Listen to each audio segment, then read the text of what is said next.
Hello happy souls, welcome back to my channel. This is Charlotte with Happy Twins 1111.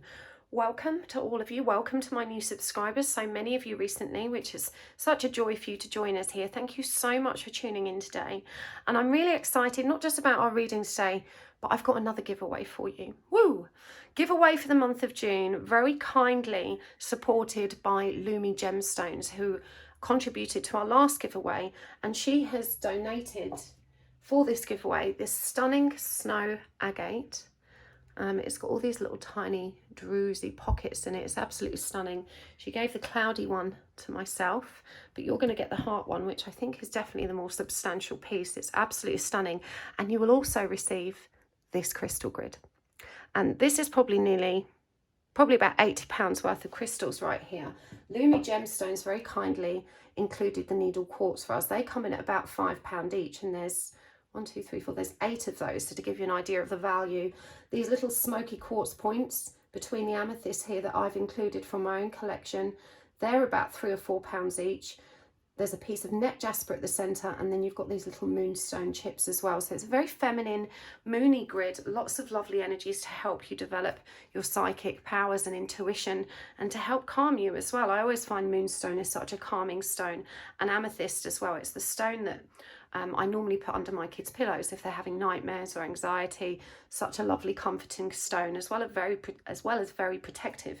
So if you would like to win this grid and the stunning piece of snow agate, it's really easy. There are 5 simple steps.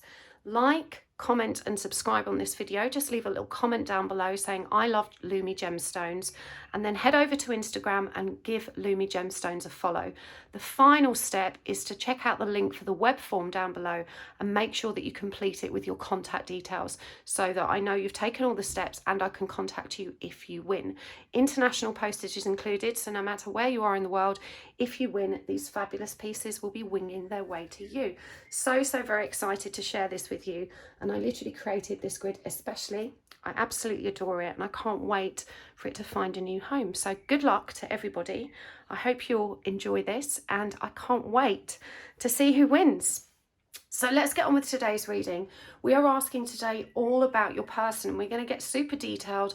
We're going to really get into all the nitty-gritty details, and we'll be using oracle cards, we'll be using charms, the tarot coins, perhaps the message cards as well. I've got 3 piles for you to choose from, and we're going to be asking, who is this person for a start? Who are they? What are they like? Just to help you decipher if this reading's for you or not.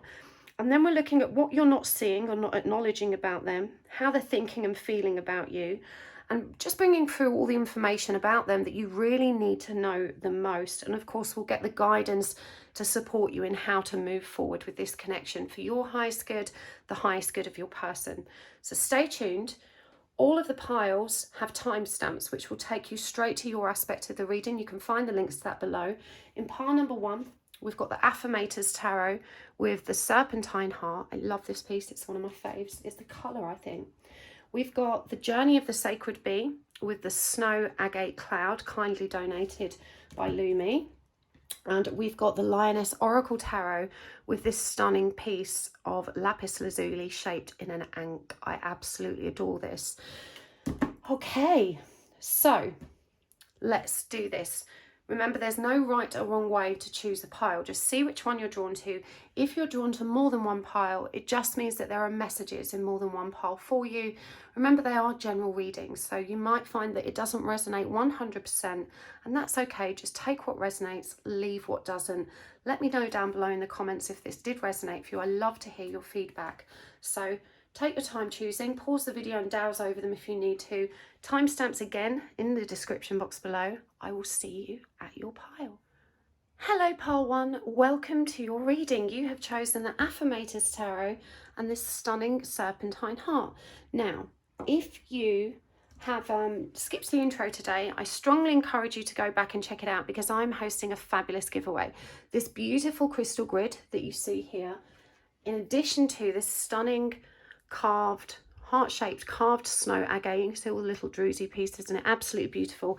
I'm giving those away in conjunction with Lumi Gemstones, And if you would like to be in with a chance of winning, all the details and a little chat about what's included is in the intro of this video. You can find the information in the description box below as well, but you might want to go back and have a little look, hear me talking about those. And this giveaway will run till the end of June. Very, very excited to share these crystals with you. A lot of them are from my own collection. Lumi Gemstones has provided the needle quartz and the snow agate. So yeah, make sure you don't miss out on that. But let's crack on with your reading. We are asking today, what do you really need to know about this person? And we're going to look at who they are, you know, what this person's like. That'll help you figure out if this is your pile. We're going to look at what you're not seeing or acknowledging about this person and the situation between you. We're going to look at briefly how they're thinking and feeling about you. And we're also going to really ask what you need to know the most. And of course, get that valuable guidance that's going to help you move forward for the highest good of not just your person, but you as well. And, you know, the good of this connection. So whilst I'm shuffling, you can also ask Spirit for a sign. A sign just helps to really validate the messages that come through for you. Spirit will always communicate in the most direct way. So when you ask for a sign, you may find that it appears outside of the reading as well. And a sign can be anything at all. It could be an animal, a symbol, numbers, a phrase, a name. It could be a god, goddess, or deity. Whatever works for you. There is no right or wrong. So go ahead and ask for a sign. Remember, these are general readings. It might not resonate 100% for you. Take what resonates. Don't try and make it fit. Leave what doesn't fit. And if your sign pops up, well, that just helps you to trust in the messages coming forward. So let's do this. Let's start with, who are they? Who is your person? What are they like? Who is your person? We've got the 8 of Wands. We've got the Emperor. We've got the 2 of Pentacles in reverse. Oh, 2 there. We've got the King of Wands in reverse.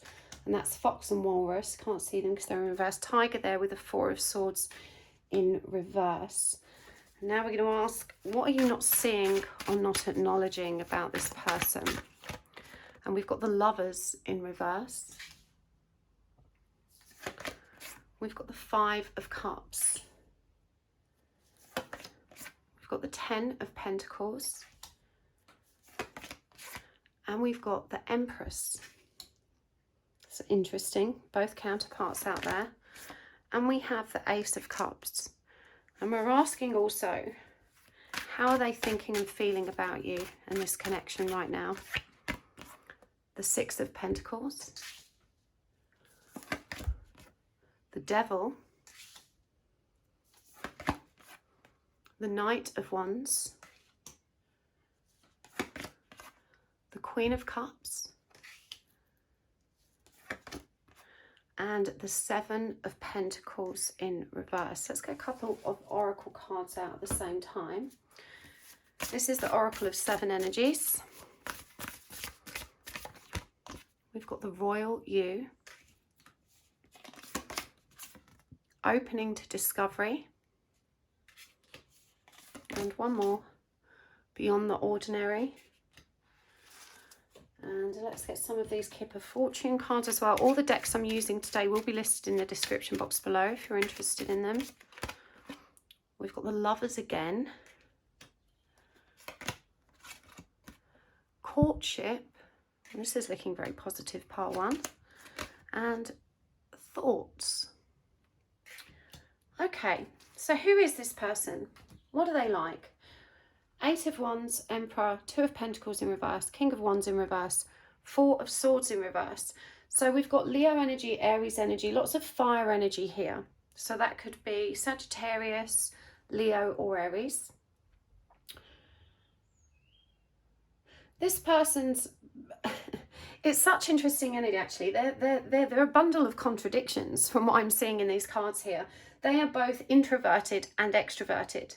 They like to move at a tremendously fast pace. They're very driven, but they're likewise very comfortable chilling. This is the sort of person that will either chew your ear off like they've done 10 lines of coke, or or they will be as quiet as a mouse. You know, they really do have so many different facets to their personality. but they do like to move quite quickly. This is someone that's quite impulsive. When the Emperor comes through, this person could be quite a prominent leader, maybe the leader in their workforce, but they usually hold a position of power, or they have that very kind of dominant alpha energy, which, you know, they're very good at being in control and managing things. When the Two of Pentacles comes up in reverse, this is someone that's a bit stubborn and resistant to change. They don't trust a lot of outside influences. They're more inclined to trust their gut feelings. And even though, you know, they can align with logic and critical thinking, they do tend to trust their own gut feeling, that feeling in their bones. And they're not easily influenced by, you know, other people. This is someone that really knows who they are. When the King of Wands comes up in reverse, this is someone that is perhaps quite cocky and charming and doesn't always use their charms with the utmost integrity. They know how to get what they want. So this person, you know, is quite shrewd in their dealings with other people. And they're very, very observant in terms of acknowledging your body language, how you operate. They don't miss a beat. This is someone that's tuned in to their environment and the people that they're dealing with, and is very much on the ball when it comes to deciphering what's really going on beneath the surface. It's interesting that the Four of Swords comes up in reverse here, because, you know, it's in complete contrast to this Eight of Wands, which is that impulsive, rushing, gung-ho energy. When the Four of Swords comes up in reverse, this is someone that perhaps doesn't give themselves enough space for solitude. They're quite comfortable in their own company, but they do err on the side of being sociable, keeping busy, keeping distracted. And I'm hearing that when they do go quiet, they go really quiet. So this is definitely someone that's, I would say, very fiery, as we've described. And again, I'm really drawn to the Emperor, which is also divine masculine energy. You know, this is someone that really embodies the power of all of those masculine traits. And this card is upright.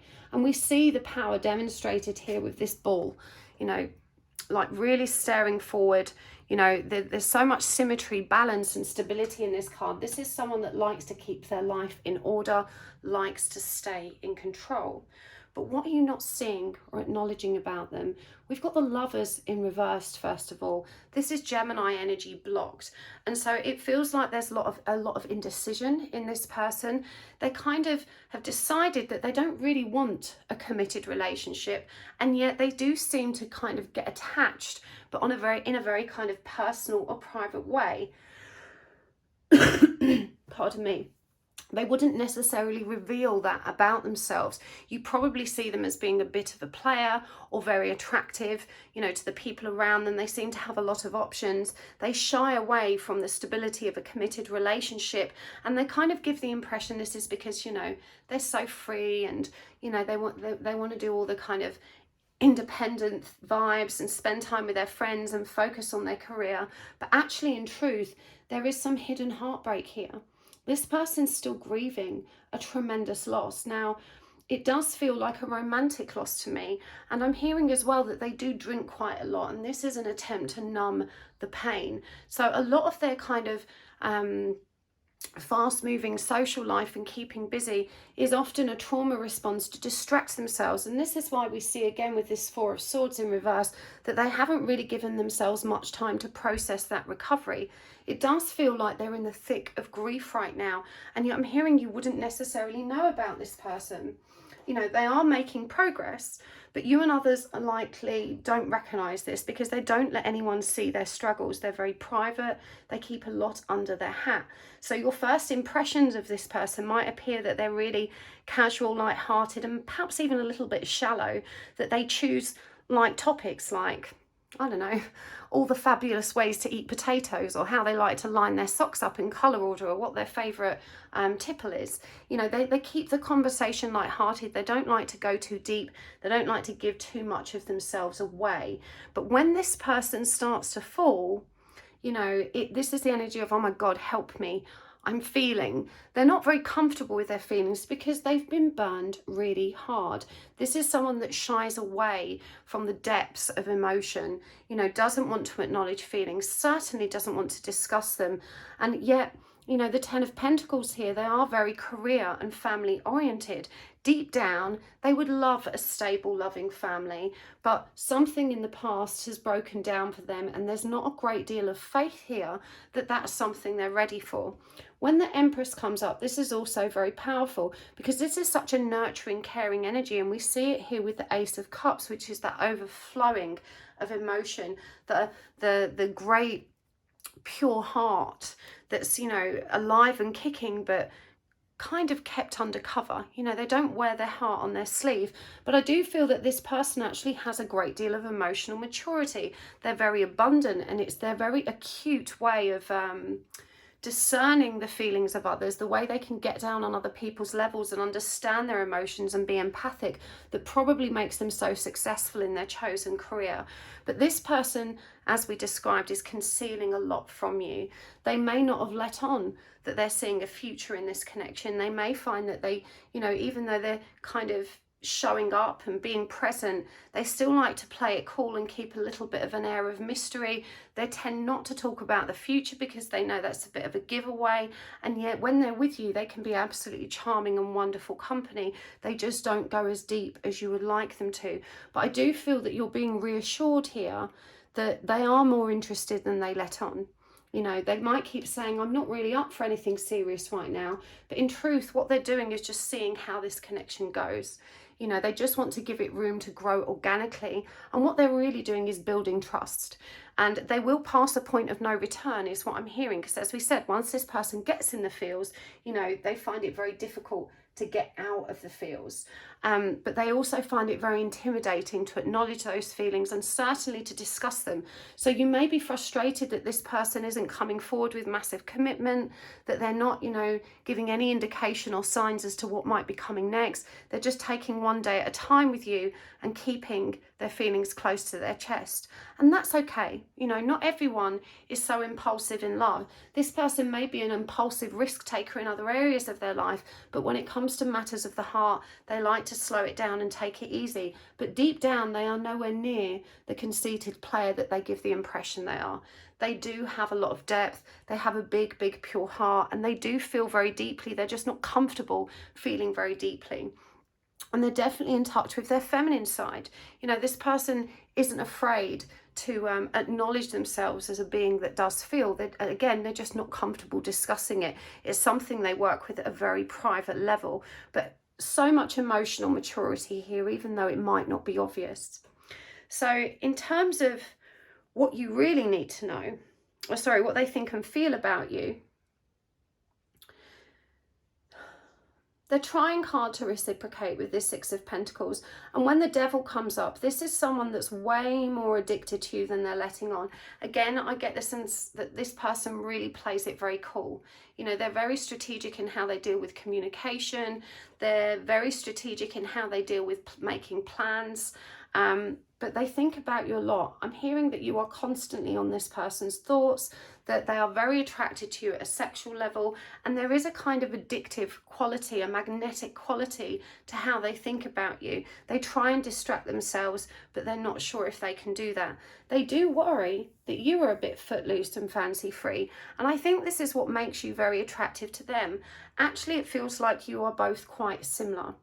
You are both quite effervescent and bubbly. You're both quite charming and confident. You're both very astute when it comes to analysing people's personalities and behaviours. But you're also quite deep and gooey on the inside. And we have this Cancerian energy coming through, more Aries Cancerian energy. And with the Queen of Cups, you know, she is, well, if you think of crab energy, it's got that tough exterior, you know, very mysterious, but actually, again, you've got that very soft center. So it does feel like you are very similar to one another, and you are also keeping them intrigued.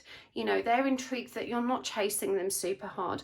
They're intrigued that you are keeping your cool, you know, that you have your own life, that you're not completely consumed by this connection, or at least you don't appear to be. I think deep down you have the same kind of addictive not quality, the same addictive traits when it comes to this connection. You think about this person all the time too, and it does feel like there's a lot of simpatico here, and you're actually on a very similar page. They do recognize in some part your impatience, even though you've not directly addressed it and said, hey bitch, what's happening here, you know, stop keeping me in the dark. Are we on, are we off, what's going on, are we dating other people? They do sense when you bristle and your annoyance, and even though you're not reacting in a needy or desperate way, they are so astute that they do pick up on that very subtle energy shift, you know, when they perhaps are not available to you, they don't reply to messages promptly. So that's something that you need to be aware of about yourself. I'm really looking at the bumblebees here. The bumblebee is a sign that comes up for me a lot lately, and it's connected to work and community. So for some of you, there may be a work issue here. Perhaps you work together and that's something that makes them feel quite uncomfortable, or they're wondering if this can work out long term as a result of that interaction as colleagues. So that won't apply to all of you, but definitely a possibility coming through for others. We've got the royal you. You know, this person really has you on a pedestal. They recognize your value. They recognize your worth. This is someone that sees you as a keeper, and they are open to discovering what's next. They recognize that there is something magical in this connection, because we have this beyond the ordinary card. But again, it feels like they want to take their time. These three cards are very powerful. The lovers, courtship, and thoughts. But look at the lovers here. Even though there is so much peace in this connection, the lovers here are presented as these statues, unmoving, rigid, stuck in a certain place. So you may have found that this connection just moves very, very slowly, and it's a courtship that goes on forever and ever. But what you're really doing with this number 4 here is creating balance, learning how to stabilize this connection, and, you know, your person's constantly feeling into that.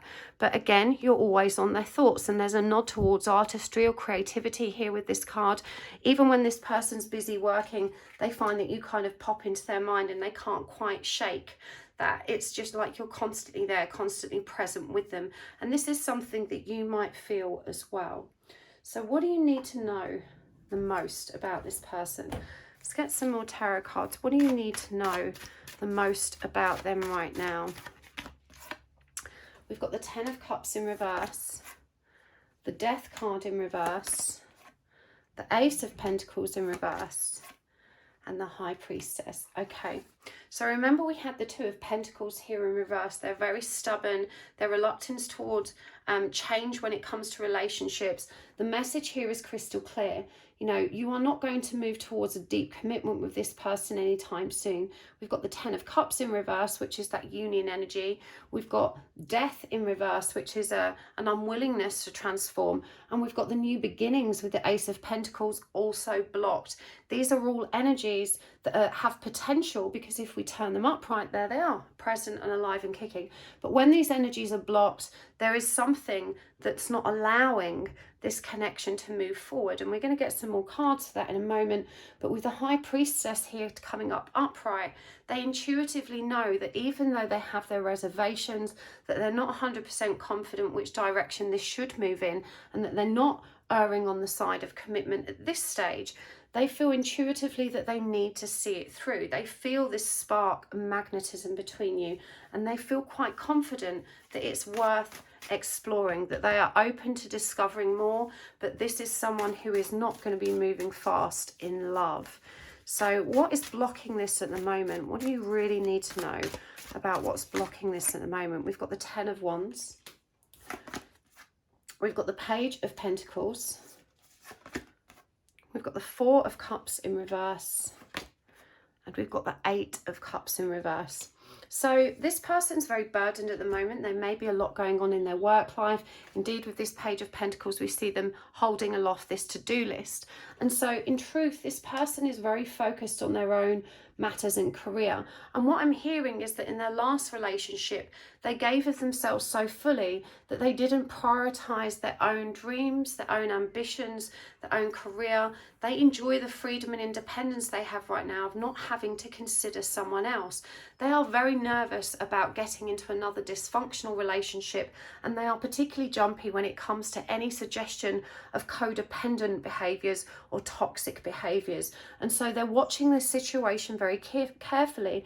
We see with the Eight of Cups in reverse that it features the octopus. Again, a clingy animal that can overwhelm you. And with the Four of Cups in reverse, they do need a lot of alone time, and they need someone that needs that alone time for themselves too. Now, I'm hearing that they are kind of, the thing that puts them off and the thing they're scared to discuss with you is that they sometimes struggle when you're kind of emotionally dumping on them. And this might look like complaining a lot or venting to them before you've kind of asked if they've got the energy to deal with that in that moment. Now, what's really interesting about this coming through is I'm hearing at the same time the voice of the viewer saying, well, you know, that's what conversations are. Hey, how's your day been? Actually, mine sucked balls. This is what happened. Da, da, da, da. We offload. That's part of friendship or communication. But there's a very entitled assumption behind that statement. You know, well, that's what we do. You know, that's what friends do. They listen. Not everyone has the space or the energy to deal with those kind of conversations all the time.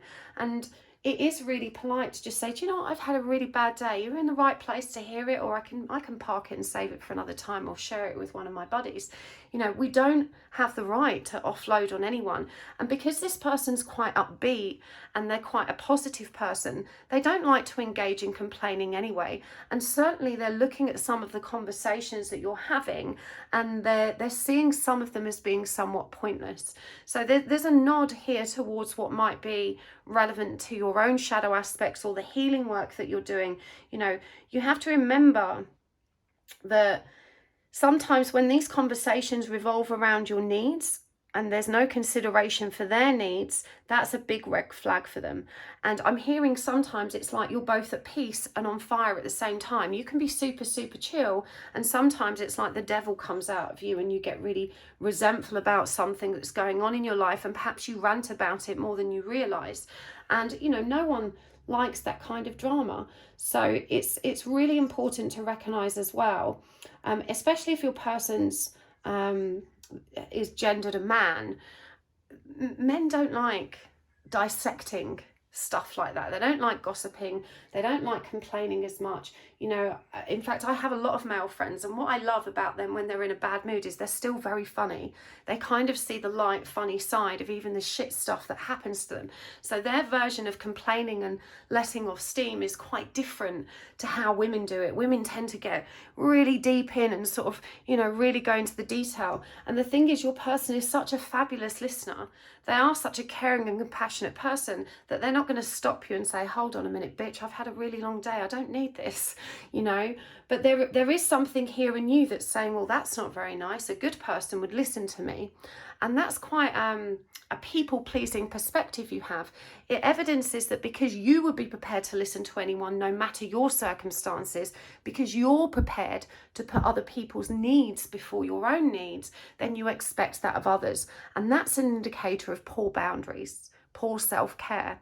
That's why you're thinking that way, but it's not actually in balance. So this is something you need to be aware of with this person. Save the trivialities of the, you know, the mundane, boring, but very annoying aspects of your day for your friends, for your buddies, and keep the conversation lighthearted. That's where they're comfortable at the moment. It doesn't mean that you can't be supportive of one another long term. You know, it just means that at the moment this person's looking at you and thinking, this person complains a lot. You know, they do kind of moan a lot. And that's not a good light to be seen in. And I don't think you're aware of it. It's probably the case that you've got a lot going on yourself, and you know, you're spending time with this person. It just kind of all comes tumbling out because you're stressed. So there's a need to inquire, do you know what, I had a really bad day, but I want us to enjoy our evening. Let's park it for another time. Or do you have the space for me to share this with you, or share it with someone else? You know, especially in the early days of a relationship, when you're getting to know someone, it's really unwise to dump all of your problems onto them and to, you know, be showing up every time for these dates in the energy of complaint. I'm having such a shit time at work, or whatever else is going on. There's a super bitch in the same building as me who I want to stab in the face. I would hope that you wouldn't say that. I don't know where that came from, but I'm just obviously being sarcastic about the irritations that occur in our day. But yeah, this person is seeing some red flags.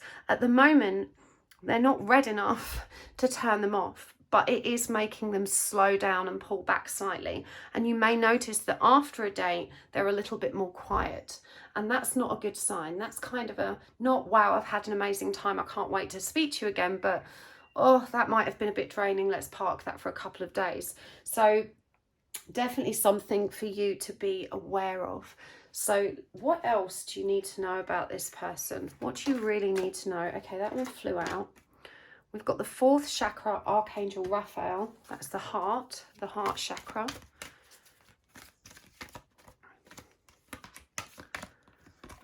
We've got broken hearts, so that's already come through for them. The 5th chakra, which is the throat, and blossoming abundance. Let's get some more of these. The 3rd chakra, which is the solar plexus, financial constraints, attachment, and appreciation. So yeah, this person's still mending a broken heart, and it feels like this old relationship has definitely caused them some financial constraints and some financial difficulties, which they're still recovering from, which would explain why they're working so hard. The fact that the heart chakra came up here twice, and the broken heart, and that it's connected here to Archangel Chamuel with the 3rd chakra, the solar plexus. Again, this person's very triggered by any suggestion of deep feelings or intimacy.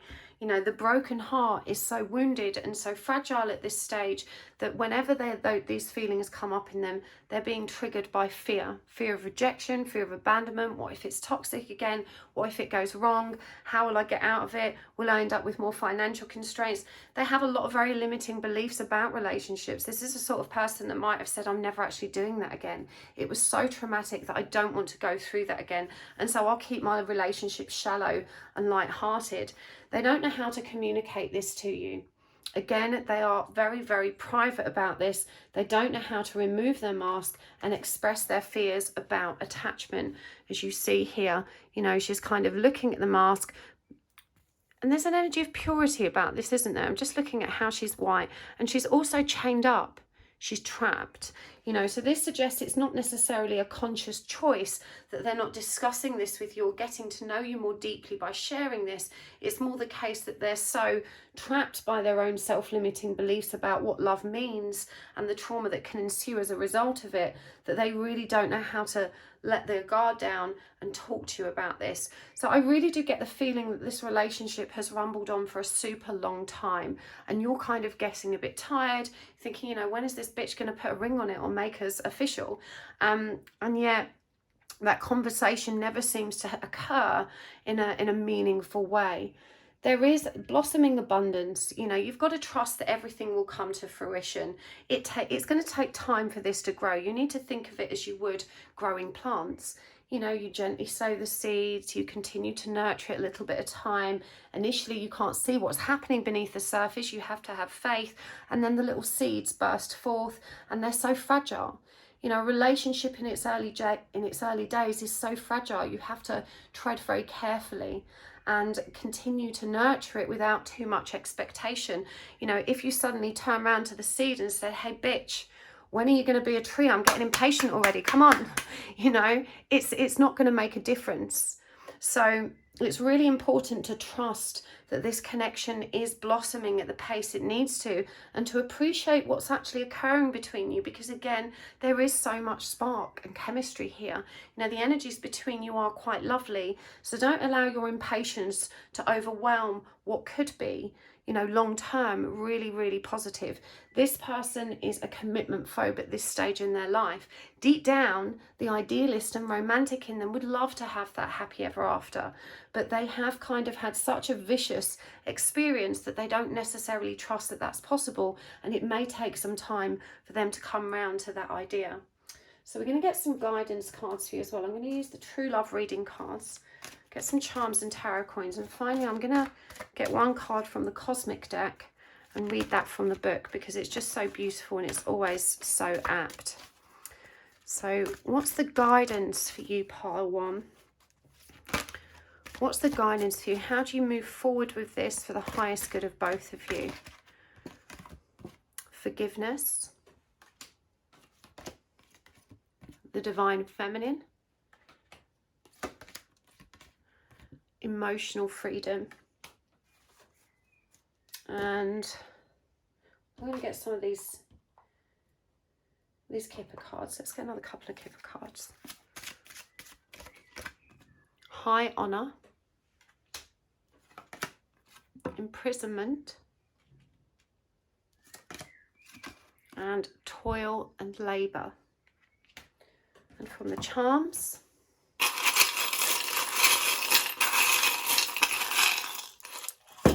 okay, what have we got here? We've got save yourself. We've got the spider web. And that's just the back of one of those, so I'm going to put that back. We've got the stopwatch. We've got the paper aeroplane. We've got the 5 pence. And we've got all these tiny ones, so many tiny ones. We've got Santa Claus, little pink baby feet. Thank you. I love my dogs. We've got the love one. And we've also got a little paw, another little, so canine or feline friends might be significant here in this connection. Just pop those down there. And from the tarot coins,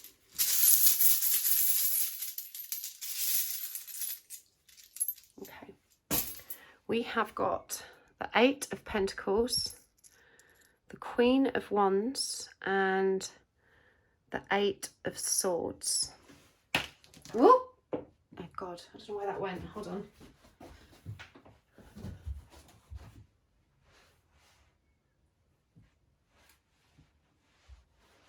Found it. Oh my goodness. Look what I've just found on my windowsill. I had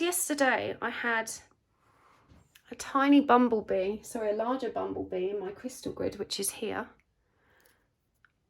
And I've just found this little dinky one. They're not alive. Look, on my windowsill. It's passed away, so that's a sign for you. You may have asked for a bee. I'm going to put him down there and put my other one over here on my other grid. So there's the 8 of Swords, and finally one from the Cosmic Reading deck. Okay, well that flew out. We've got Let Go. So I'll read that one from the book in a minute, but guidance for you moving forward, pile 1. I think patience is key here. And I'm hearing that after I talked about this emotional dumping or you complaining a lot or venting, you may be beating yourself up somewhat for doing that, and or having not recognised your folly. There's this energy of, oh God, I should have known better, I'm such a dick. You're really not, and you need to be much more gentle with yourself. You do kind of kick yourself after some of these interactions. You worry that you've said the wrong thing, but that really reveals your own abandonment and rejection fears here. And I'm noticing this little bunny rabbit here, which is of course a symbol of fragility and femininity. And you know, that's that kind of damsel in distress in you that you work very hard to conceal with this tough exterior of power and independence. The divine feminine has come through, and this suggests to me that you are on a journey of self-healing and self-love. I'm really intrigued that the parrot has showed up here, because the parrot is a symbol of communication, but specifically gossip. And the fact that he's on the shoulder in her ear suggests to me that you also need to be very wary of the other people are talking, especially if you work with this person. You know, if there is a work interaction, there may be a need for discretion, and you need to be very careful of that gossip mill. It is not divinely feminine to spread your business about town. And certainly, as we've discussed, your person is very, very private and would not take kindly to this. The rabbit comes through again here, alongside this Pegasus, and the label is emotional freedom. This is about learning to self-soothe and sustain yourself. So again, when we came up with this issue about you offloading your problems, you have to ask yourself why you're always seeking that support outside of self. You know, those kind of conversations shouldn't happen in the early days of a relationship. You know, and independence means being able to kind of parent yourself through those difficult times. Of course, it's good to have a friendly ear to listen to, but if you're finding yourself impulsively blurting these things out at inappropriate times, it perhaps is time to reconsider if that's wise. And the owl shows up here. Remember, the owl is symbolic of wisdom, and I'm really noticing how cold this scene is. The snowflakes, the ice, you know, it may be that, you know, you feel like there isn't anyone there to support you, or there isn't anyone that understands you, and your person has such a gentle disposition that it just feels so easy to kind of open up to them. But you're definitely being asked to recognize how you're not always supporting yourself, and also how emotional freedom is very important to this person, and indeed to your own growth as a divine feminine energy. It definitely feels like with high honor that there is so much productive abundance, positive energy available to you both. Certainly if there is a work connection here, it's something that, you know, that you're both high achievers, and that together you could be a real force of power. Imprisonment shows up, and it also shows up here with the Eight of Swords, which is the energy of being trapped by what's in our mind. It's not a literal imprisonment, it's an imprisonment of the mind. And we've got this little mouse here showing up. Now, mice are symbolic of discretion, you know, because you don't really see mice, do you? They sort of go about their business without you noticing. So they're symbolic of discretion, they're symbolic of being quiet. And actually, I remember at the beginning of the reading describing how he can be quiet as a mouse.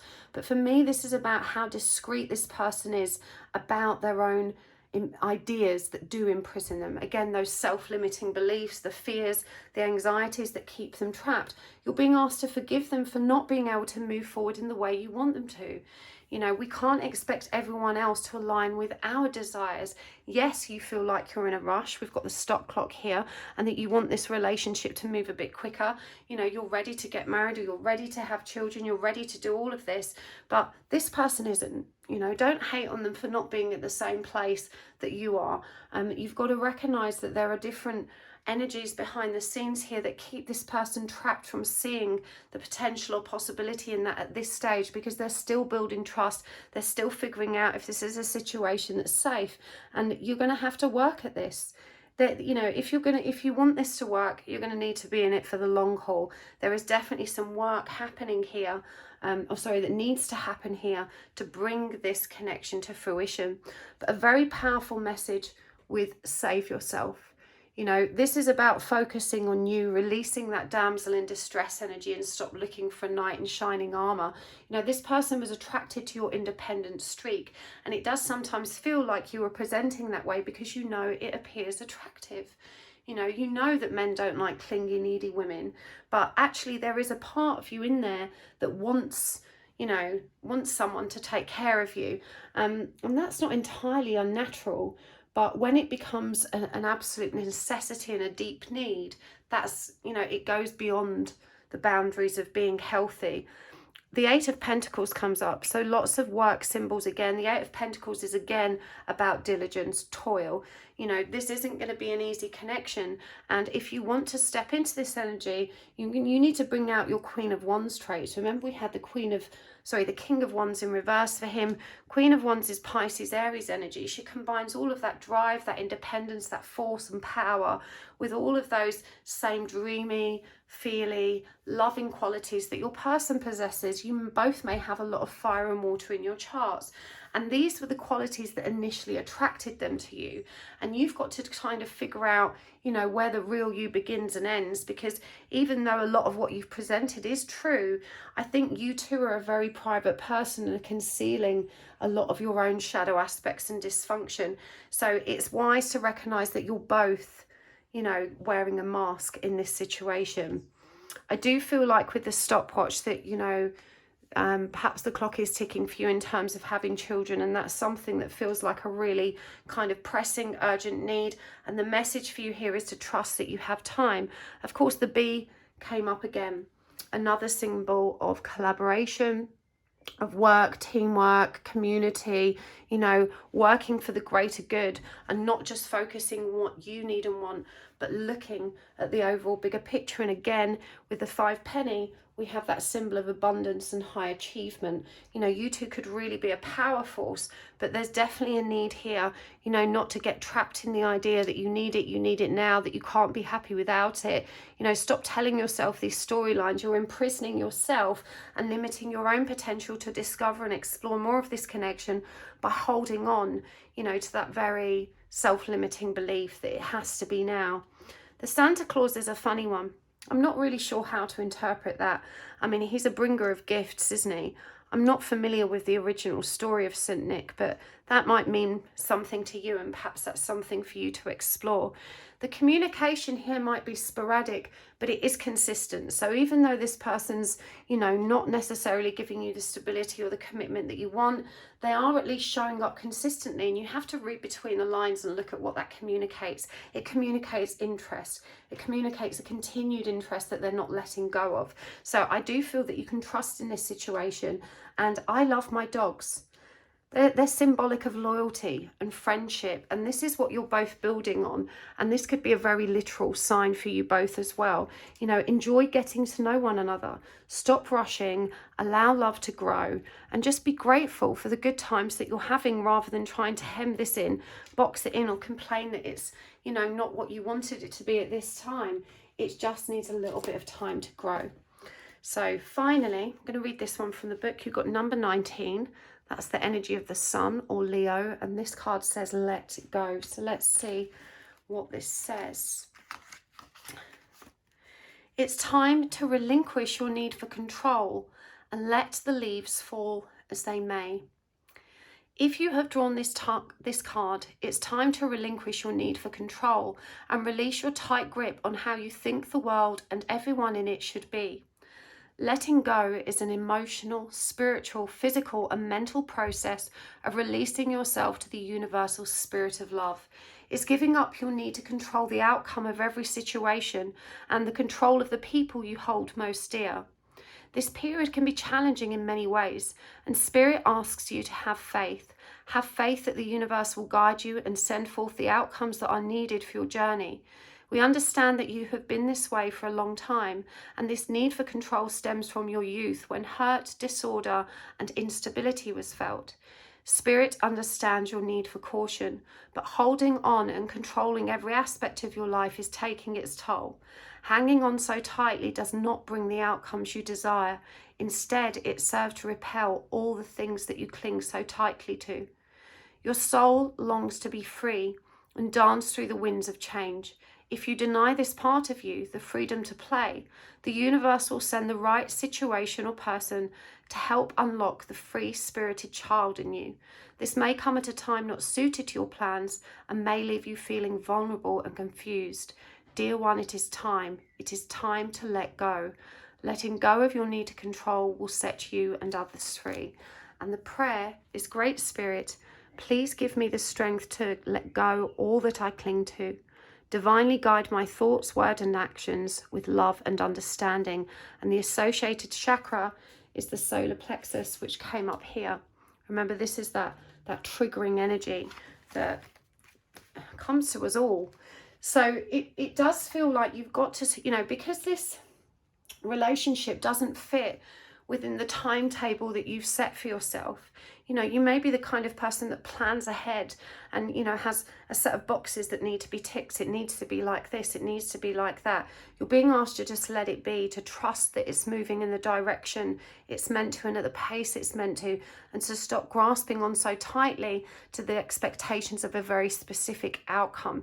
It's a kind of suck it and see. Be bold enough to just move organically with this flow of energy, rather than trying to hem it in and define it as something it's not, but also to accept that it could be that in future. You know, everything is transient and constantly shifting and evolving, but patience is really required. So I hope that was helpful, pile 1. I'm going to take this over to the extended now. We're going to go deeper with the same energies. We're going to ask even more questions. We're going to bring the message cards through. So if this has resonated for you, you can find the link in the description box to the extended, and hopefully I'll see you there. But if not, thank you so much for joining me here. It really has been a pleasure to read for you today.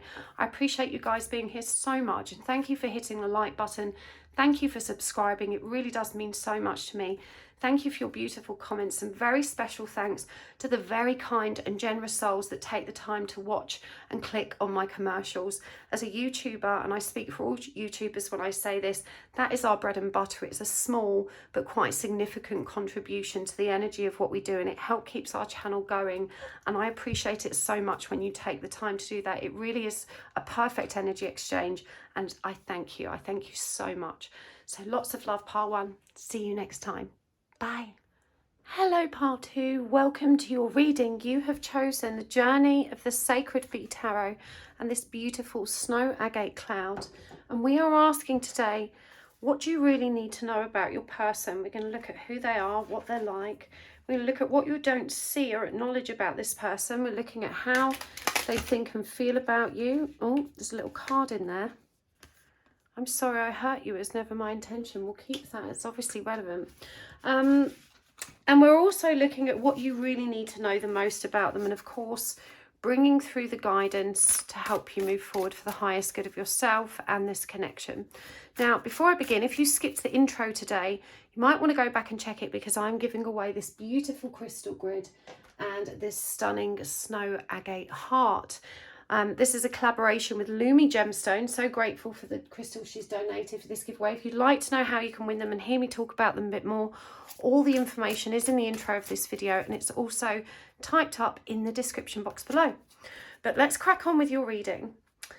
So whilst I'm shuffling, don't forget to ask for a sign. Remember, a sign is just to help you really validate the messages that come through, to help you trust in the spiritual communication. You may find that the sign appears for you outside of the reading as well. And a sign can be anything at all. It can be an animal, a sign, symbol, or phrase, name, numbers, whatever works for you. There's no right or wrong. Don't ask for a bee, because you've chosen the bee tarot deck and that would be too obvious. Or on the note of bees, I know I had a bee on my crystal grid in my last reading, but look, while I was doing pile 1, I found this little man on my windowsill. I don't know why he's passed away. I don't know what kind of bee he is, but he's a tiny little fella. So yeah, he cropped up as well. Okay, so let's do this pile 1. We're going to use the oracle cards. We're going to use the charms. We're going to use the tarot coins. There will be an extended reading today if this resonates for you. So, who is your person? What are they like? We're going to ask that first, so you can get a feel for if this is the right pile for you by, you know, recognizing their traits. Let's see. Who is your person? Who are they? What are they like?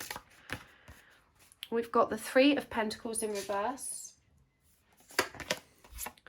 We've got the Priestess, or the High Priestess. We've got the 7 of Swords in reverse. We've got the 3 of Cups in reverse. And we've got the Star. Okay. And what are you not seeing or not acknowledging about this person? We've got the 2 of Swords in reverse. The 2 of Cups in reverse. We've got the 6 of Pentacles in reverse. Don't worry about reversals. It's not a bad thing. I'll explain them as I go. If you want to know more about how I shuffle in reversals, you can read about it below. This is Alchemy or Temperance. And we also have the Ace of Swords. I beg your pardon, that isn't Temperance. It's number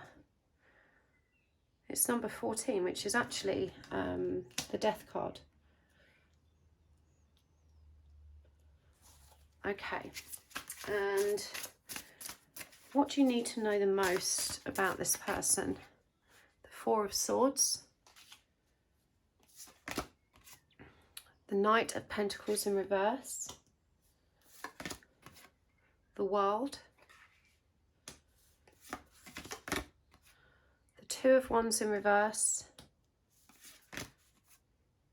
And the Ace of Swords in reverse. And then we're going to get the Divine Animals Oracle.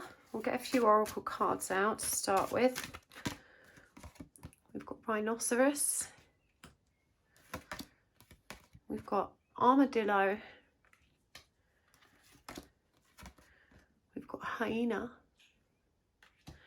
And from the Fortune, or the Kipper Fortune cards, we've got Lovers, Thoughts. Both of these came up for pile 1, although the energies here feel very different, if I'm honest. And we've got Family Room. This is such an interesting storyline that's filtering through as I turn these cards over for you, pile 2. I feel like this person might be your childhood sweetheart. You've been together a really long time. You've kind of grown up together. And I just feel like this person is quite young for their age.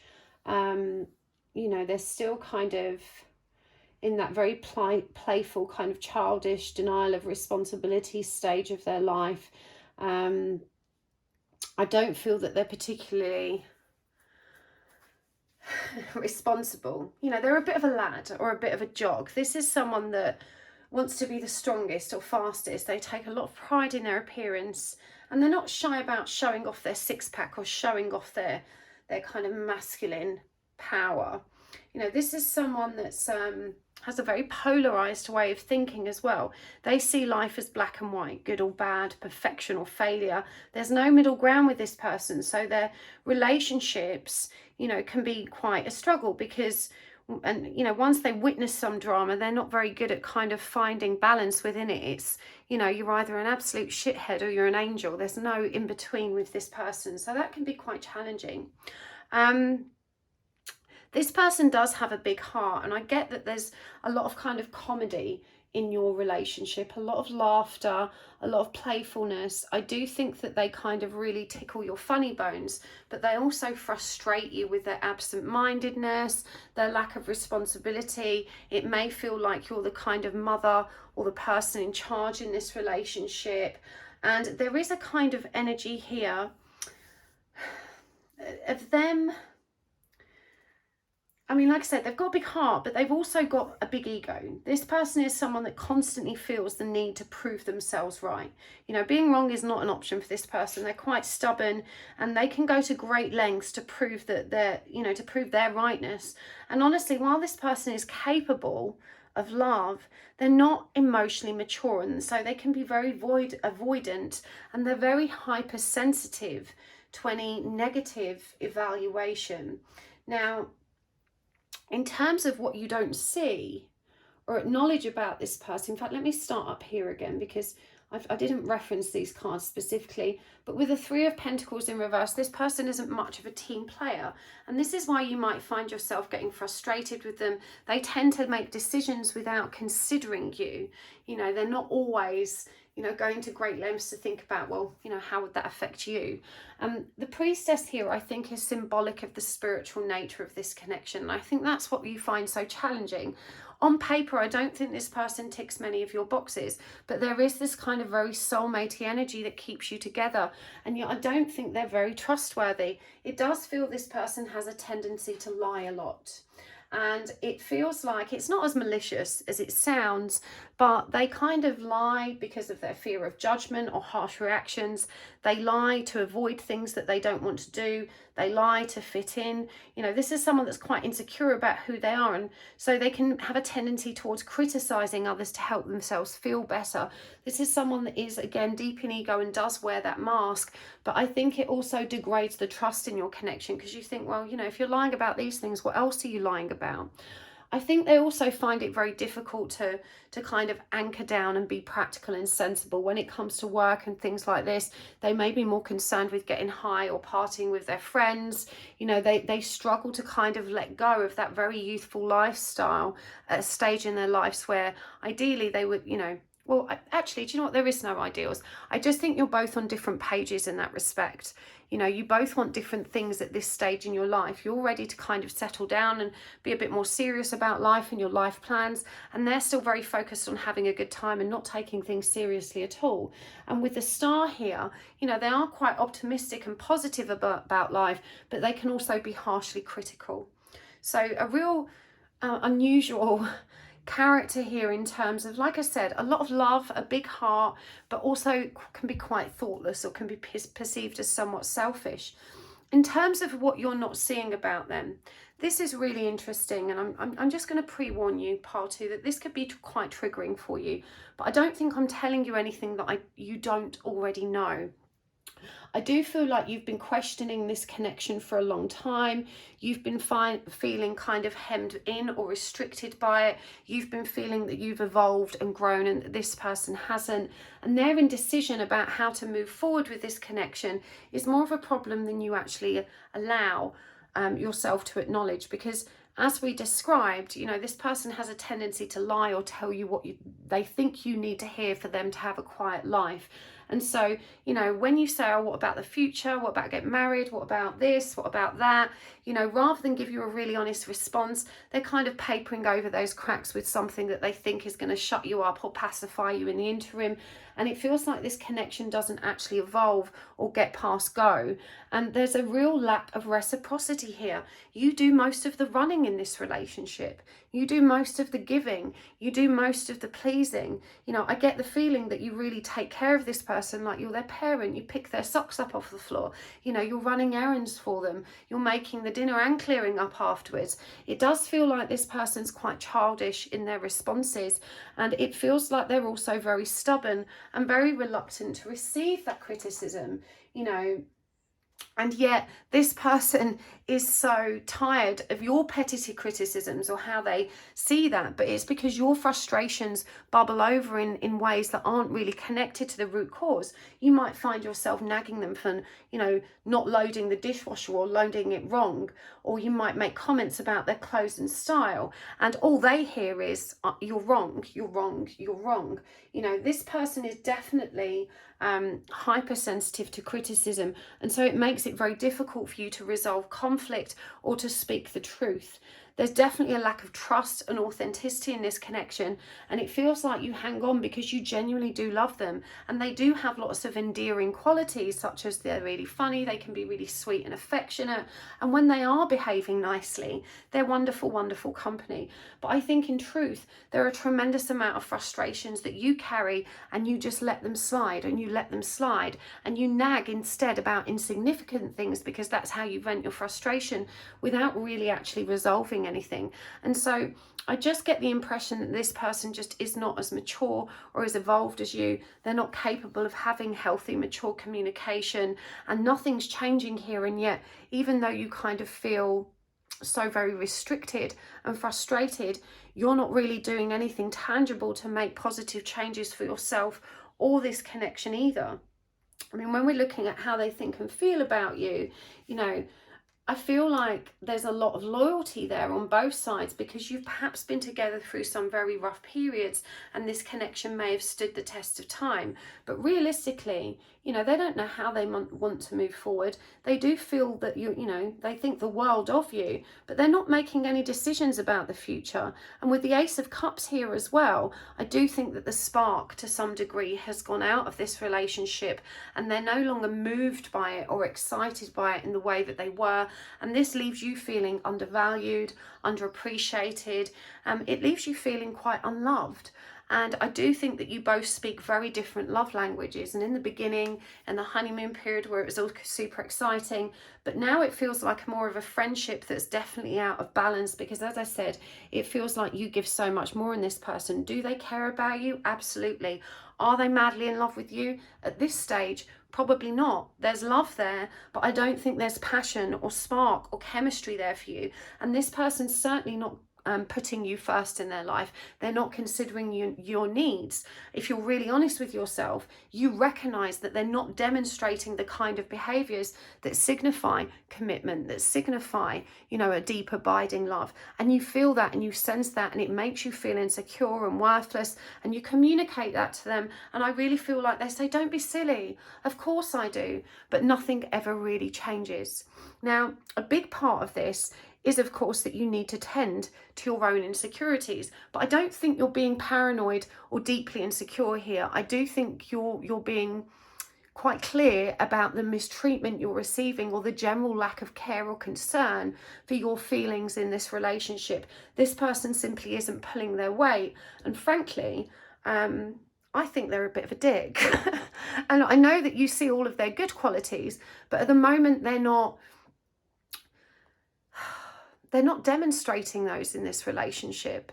You know, they don't save all the best bits of themselves for you. There does seem to be a tendency towards selfishness here, and again, to not necessarily consider or take seriously your needs. I'm really intrigued that we've got the rhinoceros and the armadillo here. These are both creatures that have a tough skin, you know, a tough exterior. And I think, you know, that this might be one of the things that this person says to you, you know, toughen up, don't be soft. Of course I love you. Of course I care about you, just because I don't say it all the time. But love is a doing word. It's a verb, you know, and we all speak different love languages, but I very much get the impression that your person isn't fluent in any of them. And if you're not sure what the love languages are, just tap in on Google when you finish the reading today, the 5 love languages. Off the top of my head, we've got quality time, gifts, words of affirmation, acts of service, and physical affection. So, you know, the only one that I think is really constant in your connection is the physical affection. And actually, if you're really honest, that's because he's got physical needs that need to be met. You know, there's very little consideration for your love languages and the things you need to feel loved in a connection. And in that respect, you just have to accept that perhaps you're not as compatible as you thought you were.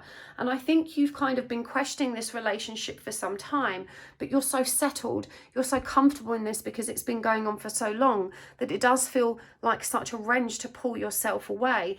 But look at this, it's the potential that keeps you there.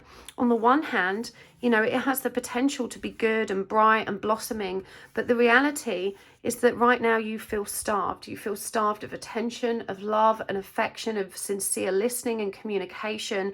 You know, this isn't a healthy dynamic for you. You're living in the future hoping that the potential for this and that it's going to improve, whilst actually accepting the crumbs and the reality of the situation, which is that it's not very satisfying at all.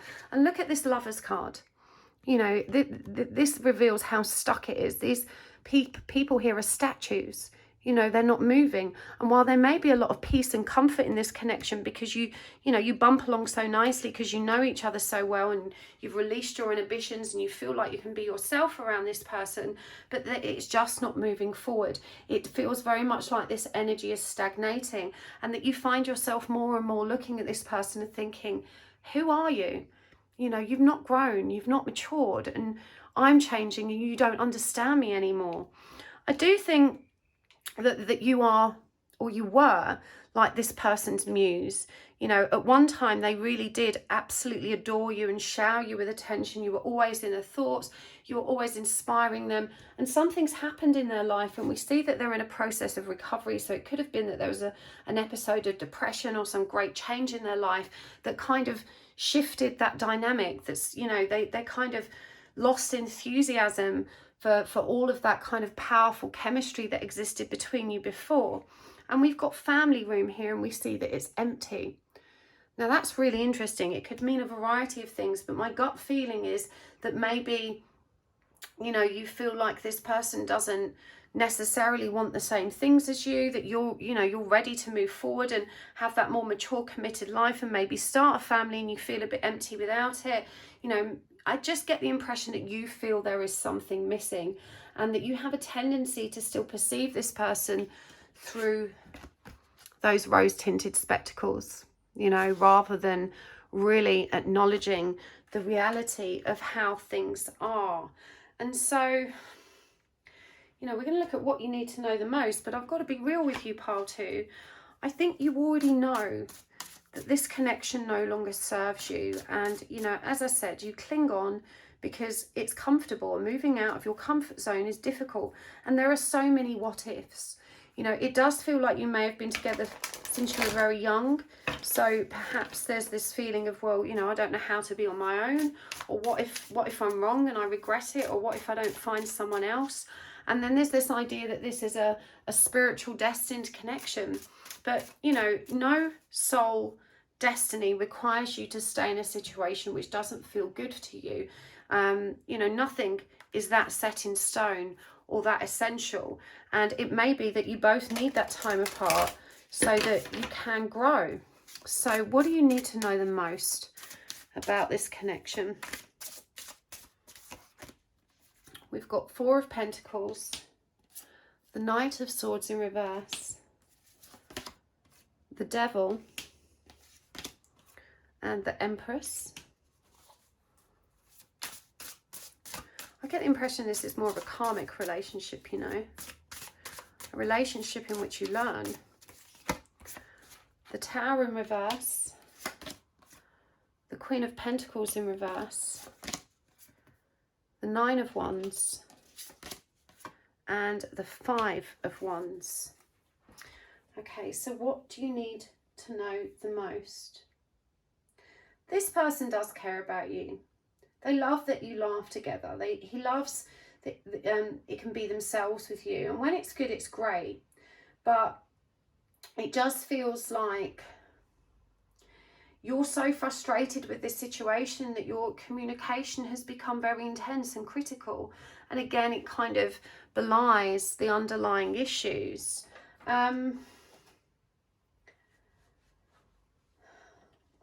just get the impression overall, you know, this person, they're not real with you. There's a possessiveness here. You know, they treat you like their property rather than a living, breathing human that has needs.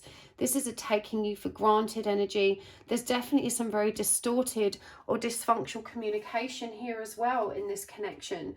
You know, I do get the impression that this person, you know, if you say anything that suggests non-acceptance, they feel attacked, and so it becomes very difficult to actually resolve anything.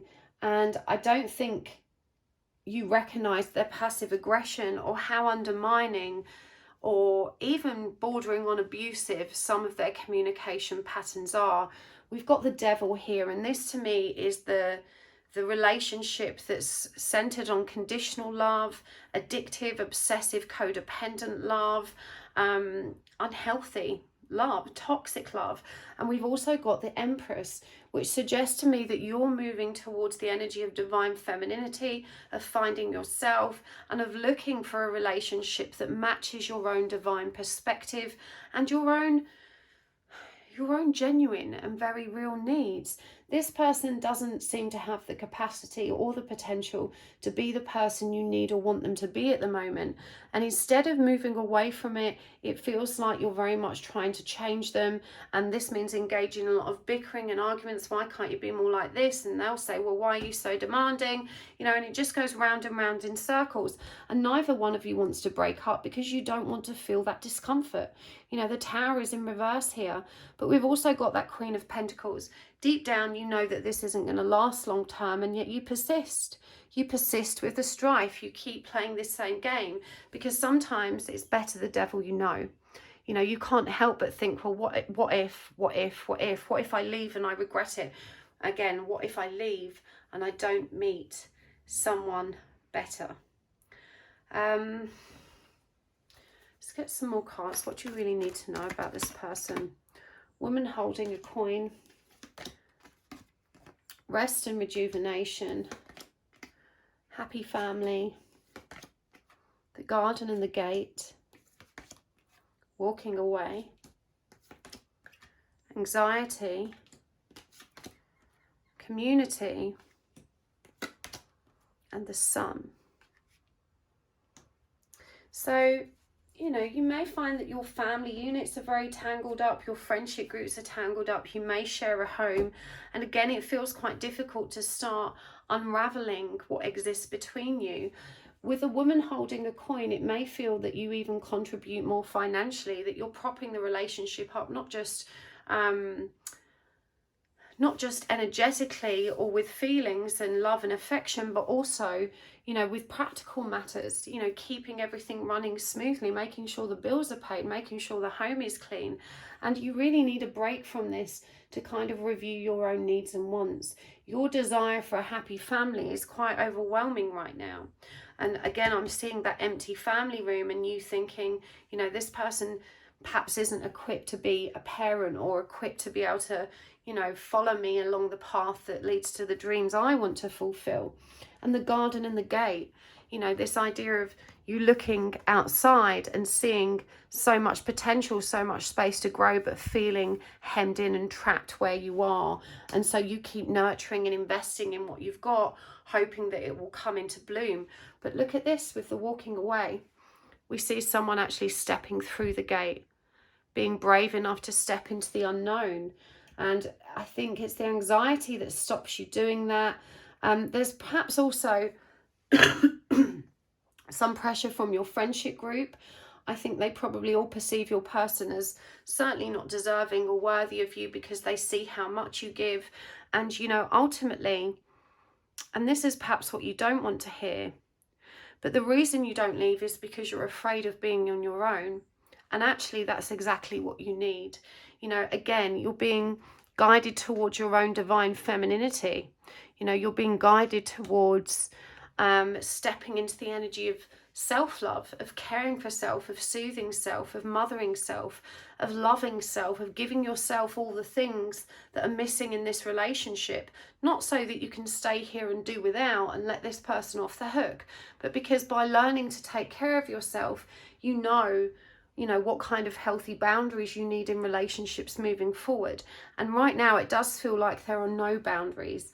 And so, you know, I think what you need to know the most about this person is that they were a stepping stone for you to face your fears in terms of acknowledging your need for independence and to learn that, you know, you can't continue to give too much and then get really furious when you reach a point and you think, actually, I'd like a little bit back.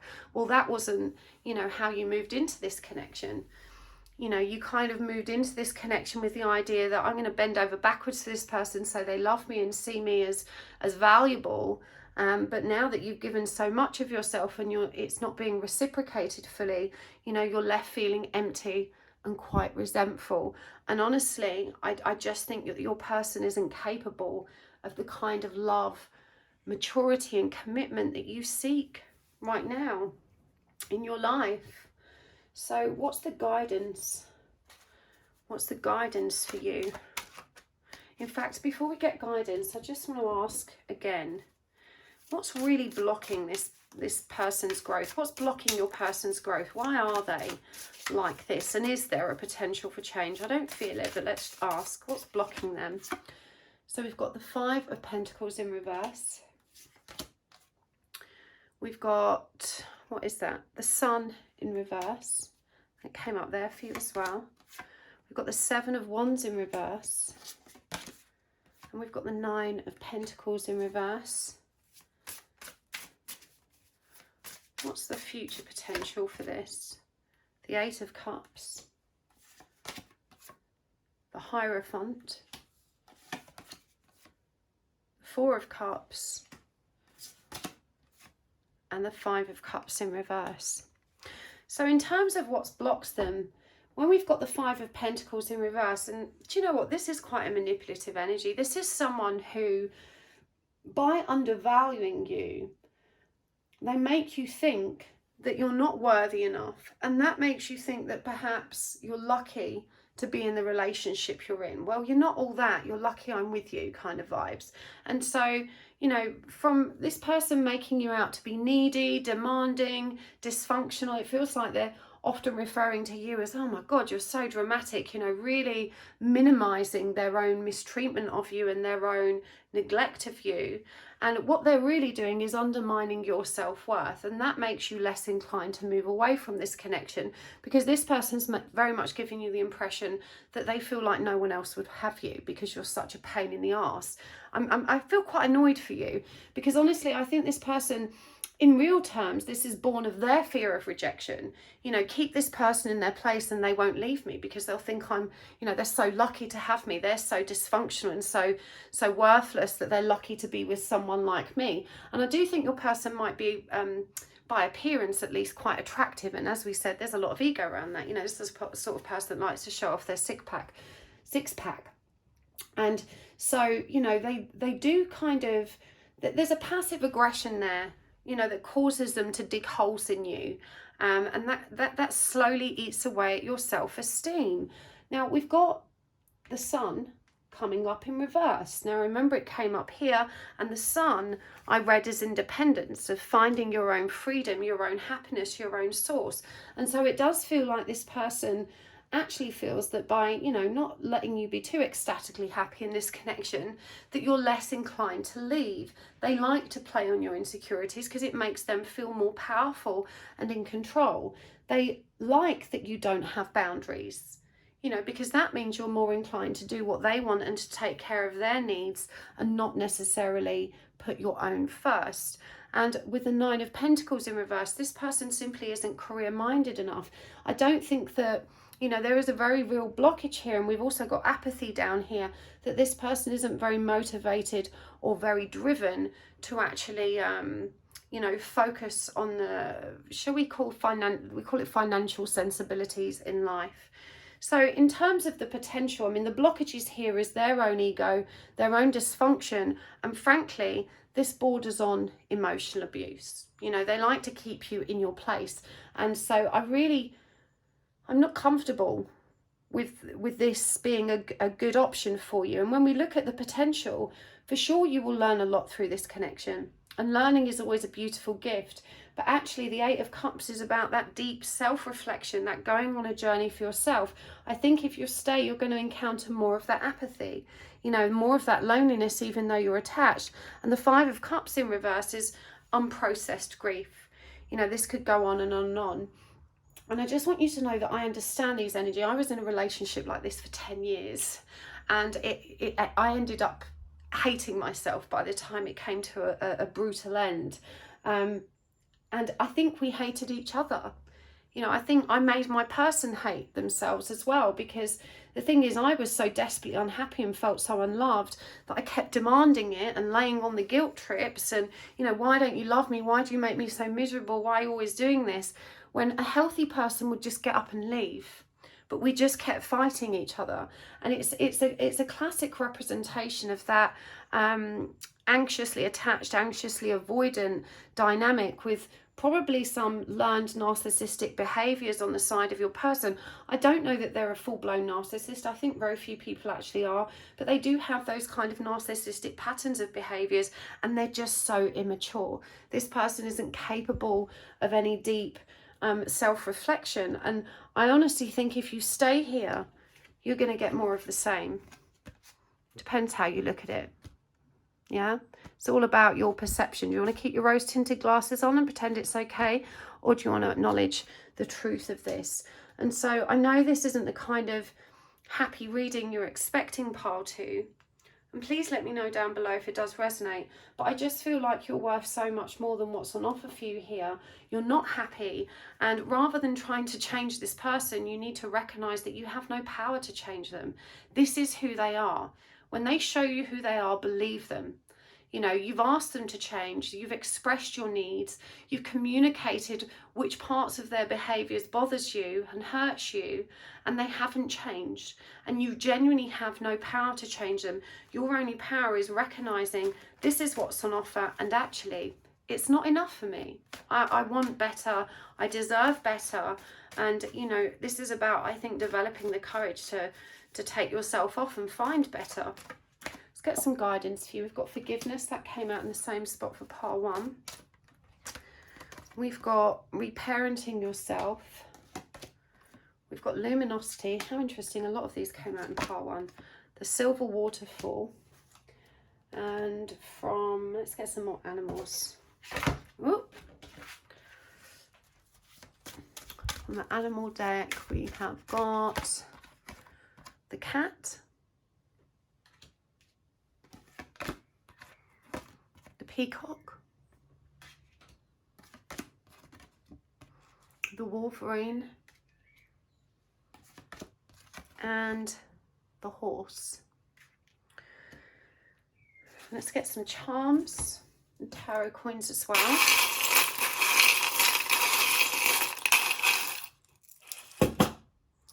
Lots of little ones here. We've got the love in a jar. We've got the penny. We've got hard times. And let's just have a look at all these tiny ones. Oh, that's just the back of one of those. And there's some little flower heads there, lavender. Okay. So we have got the baby feet, snowflake, love, the cross, Minnie Mouse, a paw, a heart with a hole in it, and Daddy's angel. So all the tiny ones came out for you today. Let's pop them down there. I don't know what Minnie Mouse means. Perhaps that's a personal sign or symbol for you. Okay, so guidance, forgiveness and reparenting yourself.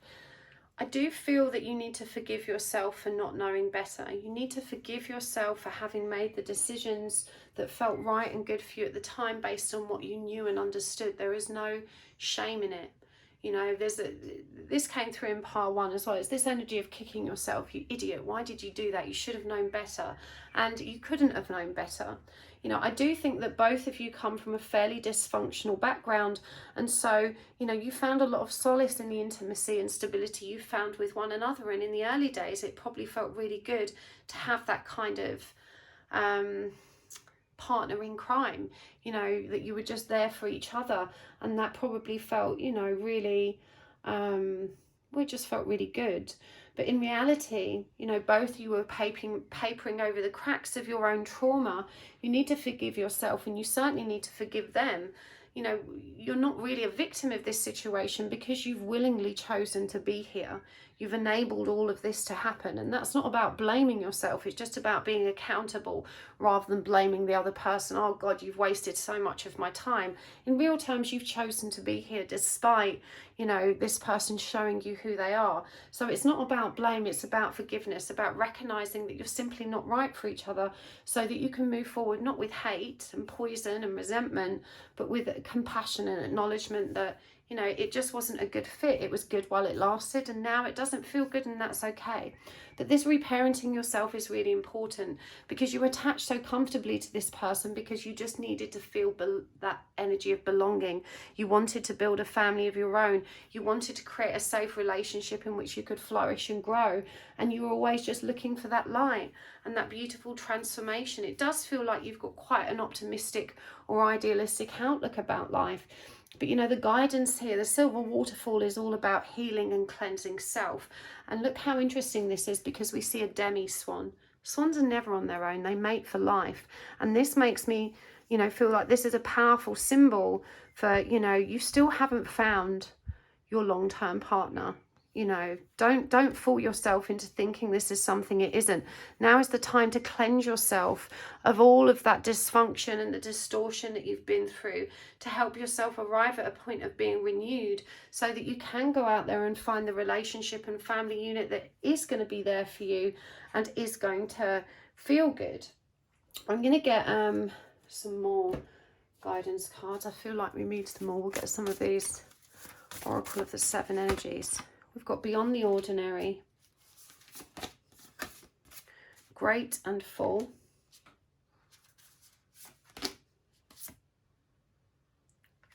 The Power of Purpose, and Wish Upon a Star. And of course, we've still got the animals to do here. I'm going to choose one of these cosmic reading cards, and I'm going to read that from the book. I've got Transformation number 33.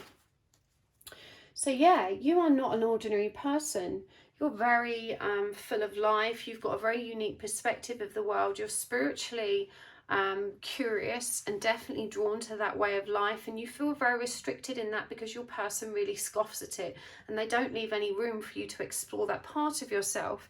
I do think that when you start to focus on self-love, when you start to focus on yourself as a project rather than trying to fix your person, you know, this is when you're going to arrive at this energy of overflowing with gratitude and feeling blessed in your life. At the moment, you just feel like everything's so unfair, but you know, you've got to keep trusting and being optimistic. This wishing upon a star card really reminds you that when you put out there what you want and you create space for it, then the universe has an opportunity to deliver it. At the moment, if you're trying to manifest the perfect relationship, it can't come to you because you're still stuck in the wrong one. You know, and we have free will. It's a very confusing message to send to the universe. Please send me my Mr. Right, but, you know, I'm going to stay here with Mr. Wrong until he comes along. It doesn't work like that. You've got to create space for what's meant for you. The cat asks you to trust your own intuition. The peacock asks you to trust in your own abundance and prosperity. You don't need this person. You're already so self-sufficient in a practical way, and you are so much more fierce, driven and capable than you give yourself credit. The horse represents freedom, you know, that charging forward, starting a new chapter. A door is opening for you, and this is an opportunity for you to go out there and live the life that you want to live without those restrictive judgments that your person has. They're quite shallow in their perception of life. You genuinely see things quite differently. For example, I would imagine that you're quite liberal, kind of leaning towards the left, and your person's probably a bit more you know, dogmatic and leading towards the right. And you've got this love here. It's like there's a lid on it. You have so much love to give, and yet you feel like a shit person in this relationship, and like your desire for love is freakish. You know, that's how this person's made you feel. These are hard times, so why are you sticking with them? You know, trust in your own abundance. The hole in the heart one, I think, is really revealing. You know, you have so much love to give. There could be a baby in your future. We've got this daddy's angel card here, and this might also indicate why you're staying in a relationship that doesn't serve you. There could be some trauma on the paternal side, and you know, your person was kind of filling that gap, or perhaps they're very similar to the father figure you had, and so this kind of relationship has been normalized to you. Have faith. Have faith in spirit. Have faith in your potential to grow and to figure out who you are. You know, there's a message here about loyalty.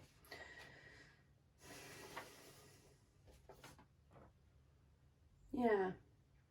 So, staying in a relationship that doesn't feel good, it's not loyalty, it's self-abuse.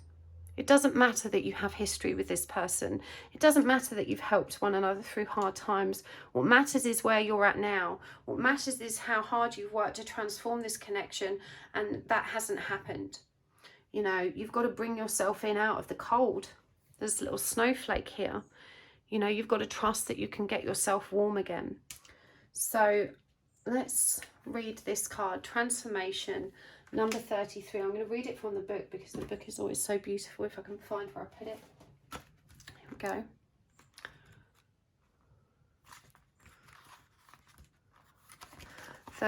Transformation.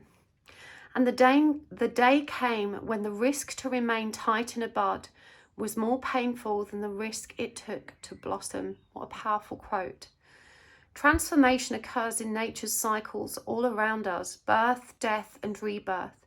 These cycles are not feared when we are able to observe the transformation and beauty in change. If you have also drawn this card, you are going through a beautiful transformation of self. This process can be challenging and difficult at times. Not knowing what is ahead of us can seem daunting, and you may feel that you are unraveling. Dearest one, have no fear or concern. You are embarking on a remarkable journey that will invoke and touch your soul. This is a time when patterns, habits, and old belief systems are challenged and transcended. The butterfly is slowly emerging from its cocoon, which it once found stable, safe, warm, and secure. For many years, you have been playing it safe in all areas and facets of your life, but now you find that things are happening around you that challenge your way of being. You wished for more, did you not? You hungered for greater understanding, greater clarity, and greater and stronger connection to the mystery of the divine. The caterpillar has had its day. It has experienced all it needs to experience, and now the time has come for the butterfly to emerge. The beauty you bring into this world with your unique colours and flight will be so very inspiring. With your radiant beauty and courage, you will raise the vibration of this earth to greater octaves of love and light. And the affirmation is, I am courageous as I embrace this transformation with love. And the associated chakra is the sacral, which is passion and drive. Remember this card, the power of purpose. You know, you're drawn to all of these spiritual matters. You're drawn to change. You're drawn towards all of this transformation because you understand that there are bigger things for you. No wonder you feel so stuck where you are. Pile 2, there is nothing wrong with you. This person has made you feel that you're too much, that you ask for too much, but there's nothing wrong with them either. You're just not compatible. Again, sit in the energy of forgiveness. Remember, this isn't about blame. It's about recognizing that you unknowingly stayed somewhere where you didn't belong for just a little bit longer than you wish you had of. And that's okay, because you have time to make those changes now, and you have time to do it in your own time. There's no pressure. You know, it's down to you. This is a decision you make for yourself, but the universe is saying, trust that we will catch you. Trust it's going to be okay, and trust that you actually have a powerful purpose and mission which is going to help support the evolution of humanity. You know, you are definitely a profoundly spiritual being. You are on a divine feminine journey of growth and love and light. And you just need to focus on healing and cleansing self. And first and foremost, you need to create the space in which you can do that. So I really hope that was helpful. I'm going to take this over to the extended. We're going to go deeper. We're going to get message cards. We're going to get even more guidance for you. So if this has resonated, you can find the link for that in the description box below. But thank you so much for joining me here today. I appreciate it so very much. Thank you for hitting the like button, for hitting the subscribe button. When you subscribe, it really does make the difference to my channel. It means YouTube will promote me more because they're like, okay, you know, people enjoy this channel and they want to tune in again. So that sends a clear message, which means the algorithm kicks into action in favor of my channel. So thank you for doing that. Thank you for your beautiful comments. And most of all, thank you so much for those of you that take the time to watch my commercials and occasionally click on them. It's a perfect energy exchange. And that's how us readers get our bread and butter. It really does help to keep things ticking over, and it supports the growth of our channels too. So thank you so much for that very generous investment of your time and very kind energy exchange. I super appreciate it. Sending you lots of love and good vibes. I'll see you next time. Bye. Hello, Pile 3. Welcome to your reading. You have chosen the Lioness Oracle Tarot and also this stunning lapis lazuli ink. I bought this from Carpe Crystals. She's absolutely fabulous. I've grabbed a few pieces from her. Highly recommended. I'll pop a link to their website in the description box below. But let's start with your reading. And if you skip the intro today, I encourage you to go back and check it out because we have got a fabulous giveaway running for June. I'm giving away this beautiful crystal grid. All the instructions are in the description box below, but in the intro of this reading, I talk about the crystals that are included. You've got this snow agate heart as well, and you can find out more about how to enter. So hopefully you will be a lucky winner. Sending you all my best wishes and good fortune. But let's get on with your reading. We're asking today, what do you really need to know about your person? We're going to start with, who is this person? What are they like? That helps you identify if you've chosen the right pile or not. And we're also looking at what you're not seeing or acknowledging about them, what they're thinking and feeling about you in the connection. We're also going to obviously ask what you need to know the most and bring forward the guidance you need to help you move forward with this. Now, I don't work with reversals in this deck. As you can see, it hasn't got reversible backs. So if they come out reversed, I will turn them upright unless I'm guided otherwise. And whilst I'm shuffling, don't forget to ask for a sign. A sign can be anything at all. It can be an animal, an object, a symbol, a phrase, numbers, a name, whatever works for you. And it's just to help you trust in the messages that come forward. You may notice that your sign appears outside of this reading as well in some other area of your life. And that's just spirit trying to reassure you and communicate with you. So it's always good to ask for signs, even when you're not doing readings. You know, spirit will usually answer you quite directly. It's magic. So let's start. Who is this person? Who is your person? What are they like? Let's get some cards. Right, we've got the Six of Wands, the Four of Pentacles, the World, the Three of Swords, and the Eight of Cups. And what are you not seeing or acknowledging about this person? The Six of Pentacles, the Ace of Cups, the Ace of Swords, the Page of Wands, Justice. And how are they thinking and feeling about you in this connection? Temperance, the Star,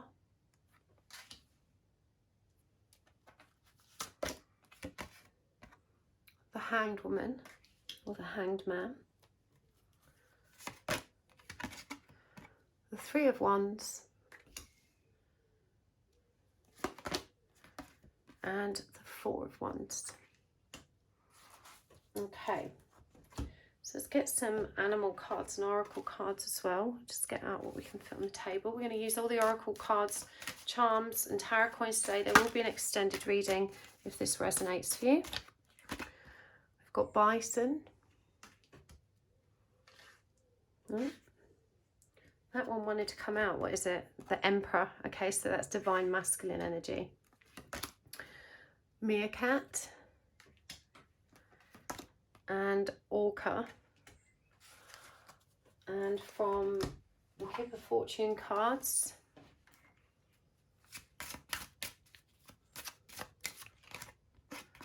we've got Community, Gift, and Lovers. This card has come out in every single pile today.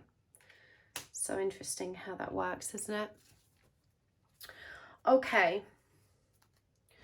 Who is this person? This is a person that wants to win at all costs. They are very driven. They are very obsessed with the idea of being successful. You know, they like to invest. They like to hoard money. They like to build on their financial power and stability. Indeed, we see with the Six of Wands here a tendency towards showing off a little bit.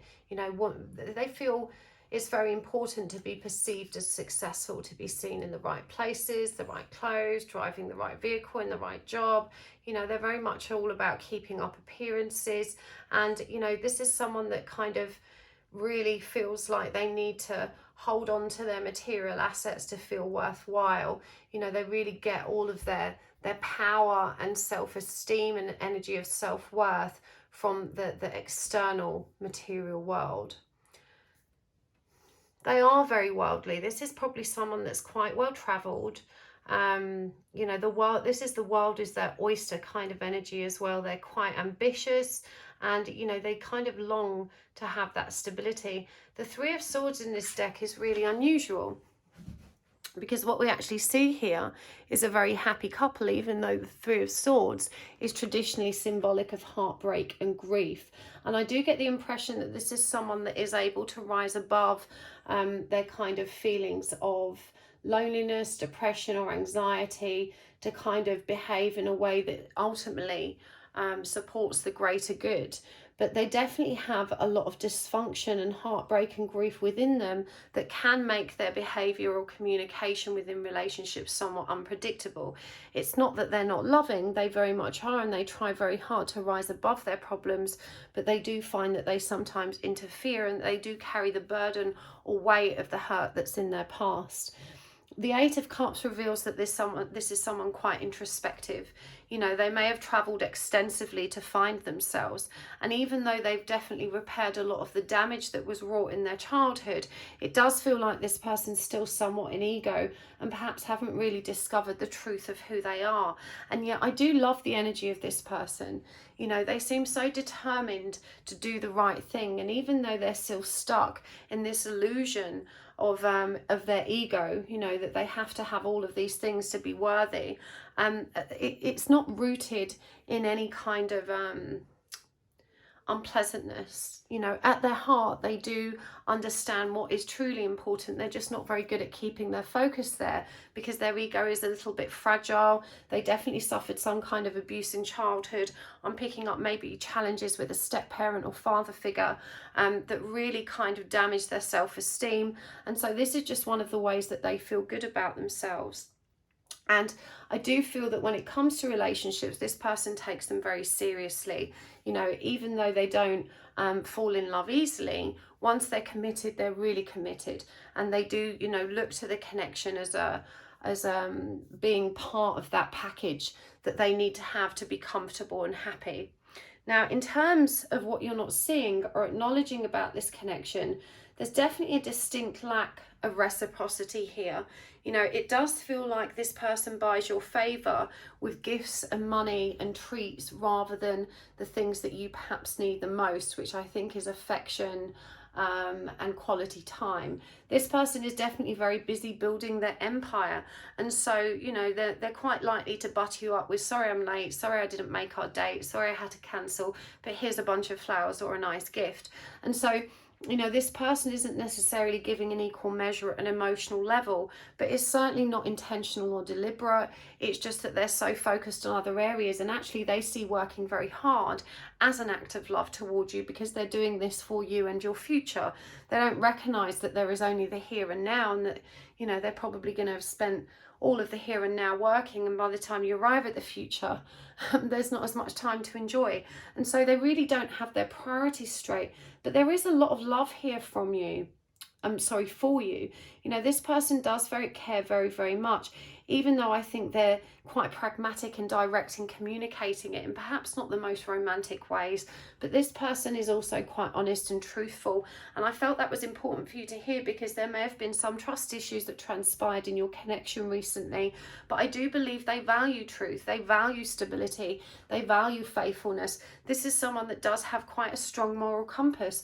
And even though they're not necessarily showing up for your needs in the way you would want them to, it's not through any deliberate attempt to undermine you. When the Page of Wands comes up, you know, this person does have a playful, adventurous streak that they need to continue nurturing. You know, they're not as predisposed with the kind of stability that you'd look for. To them, stability is financial comfort that gives them the freedom to live in whichever way they choose to live in the moment. And so again, they can be quite unpredictable. This is the sort of person that might decide at the drop of the hat, let's go live in the Caribbean. You know, they're kind of a little bit flighty, and they don't want to be tied down too much to one place or one specific life plan. I do feel that you, in contrast, are more, you know, guided towards buying a home, having 2.1 children, and that you would like some more stability and kind of the calm comfort of a routine. And I don't think that you acknowledge that this really isn't in this person's nature. They would get bored very quickly, and whilst you feel like them not committing to buying a house or moving forward with those kind of goals is a rejection of you, actually it's just a rejection of the lifestyle choices, and you're not necessarily compatible in that respect. So there's going to need to be some compromise and discussion around what that means. There is a lot of balance and harmony in this connection, even though there's an equal amount of shall we say, stress and drama at times. But ultimately, I do think that you balance each other out quite nicely. And there's this beautiful energy of optimism there. Actually, it's such an interesting energy that comes through here today, because I think you have a tendency to perceive this relationship in a much more negative light than it is. It's kind of a the grass is always greener kind of attitude. And you know, you're not feeling very satisfied with how things are moving. But in actuality, I don't think it's necessarily that your person is doing anything wrong. It's just a case that each of you hasn't necessarily come to terms with how different you are in some respects, and that's where the communication needs to be focused. You know, it's about discussing if you're both looking forward in the same direction. Do you want the same things? I think you're both different kind of characters. You feel like a kind of home bird that's quite happy to tuck down under the duvet with a takeaway and watch Netflix, and your person likes to be out there experiencing life and constantly on the go.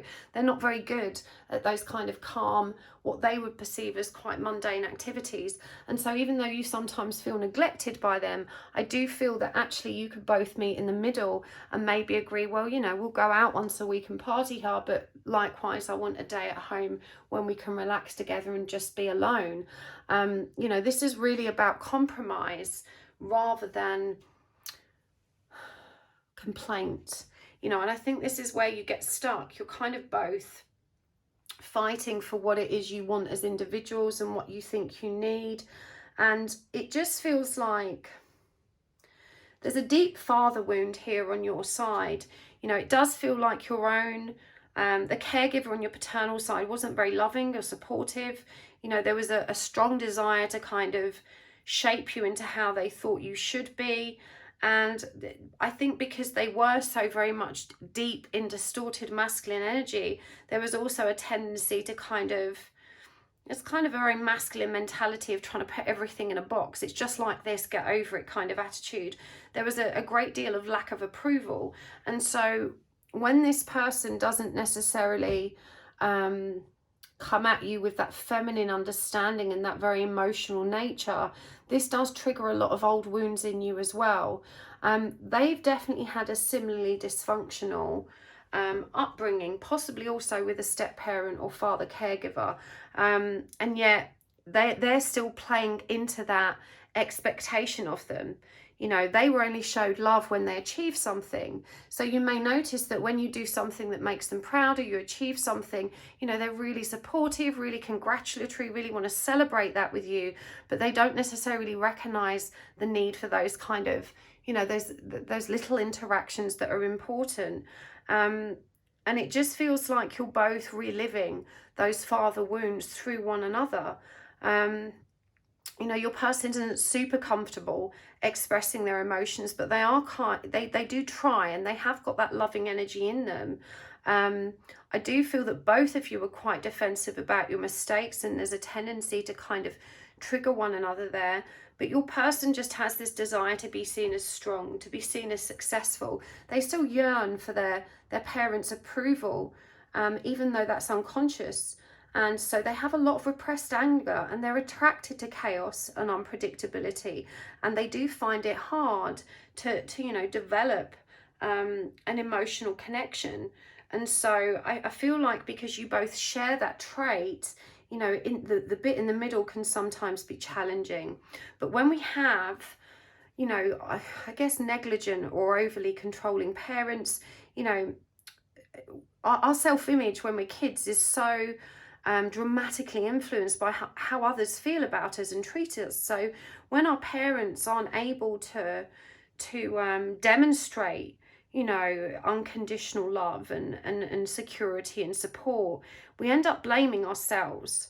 And your person genuinely believes that they are inherently flawed, and unless they're successful and, you know, they're financially fiscal and all of this stuff, that they're just not worthy.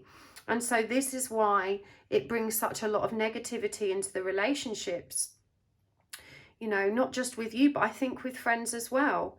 They set themselves really unrealistic goals, they expect too much, and it just feels like they're always aiming for a perfectionism, which, you know, can result in a lot of anxiety and perhaps even depression, because they put themselves under so much pressure. Whereas you're more inclined to set kind of small achievable goals, and, you know, you're more inclined to practice self-compassion because you have that feminine charge, which is more receptive to the emotional experience. You know, your person's more inclined to burn themselves out, to emotionally distance themselves, and, you know, to use other coping mechanisms to keep themselves busy, which is like this adventure, this exploration. You know, I do think, pardon me, I do think that, you know, they do care about you a great deal. There is a very genuine and sincere love here. And actually, when we look at the row that pertains to their thoughts and feelings, we've got temperance, which is again that beautiful balanced energy. And temperance normally features one person, but here we see two. You know, I think that actually there's definitely a lovely soulmate connection here, that you feel like you kind of complete each other. But I just think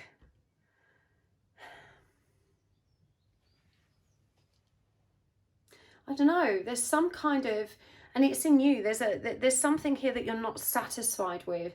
This person feels good about your future.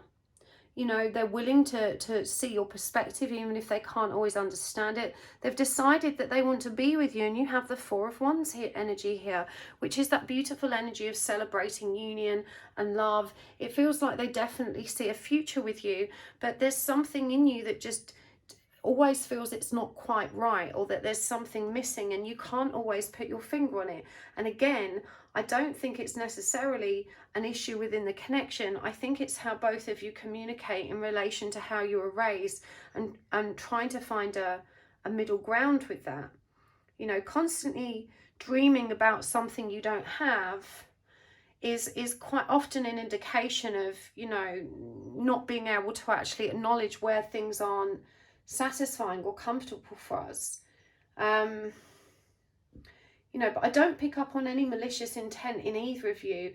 It just feels like you both need to communicate more, and to communicate more honestly. And we've got bison here, which is ritual, and we've got meerkat, which is responsibility. And I think this is one of the things that perhaps you find missing from this connection. It's the energy of routine.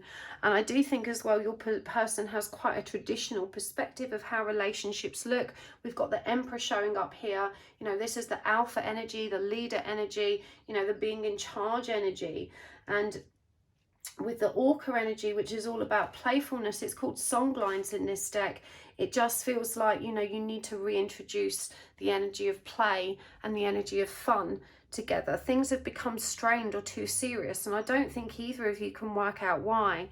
There's definitely perhaps too much external interference in this connection. This could be friends that are around too much or don't have good boundaries, or it could be family that are crossing over in a similar way. And I'm really intrigued that gift came up, because I feel like, you know, your person does try and buy your affections, not in a mean way, but to them that's how they show you that how much they value you.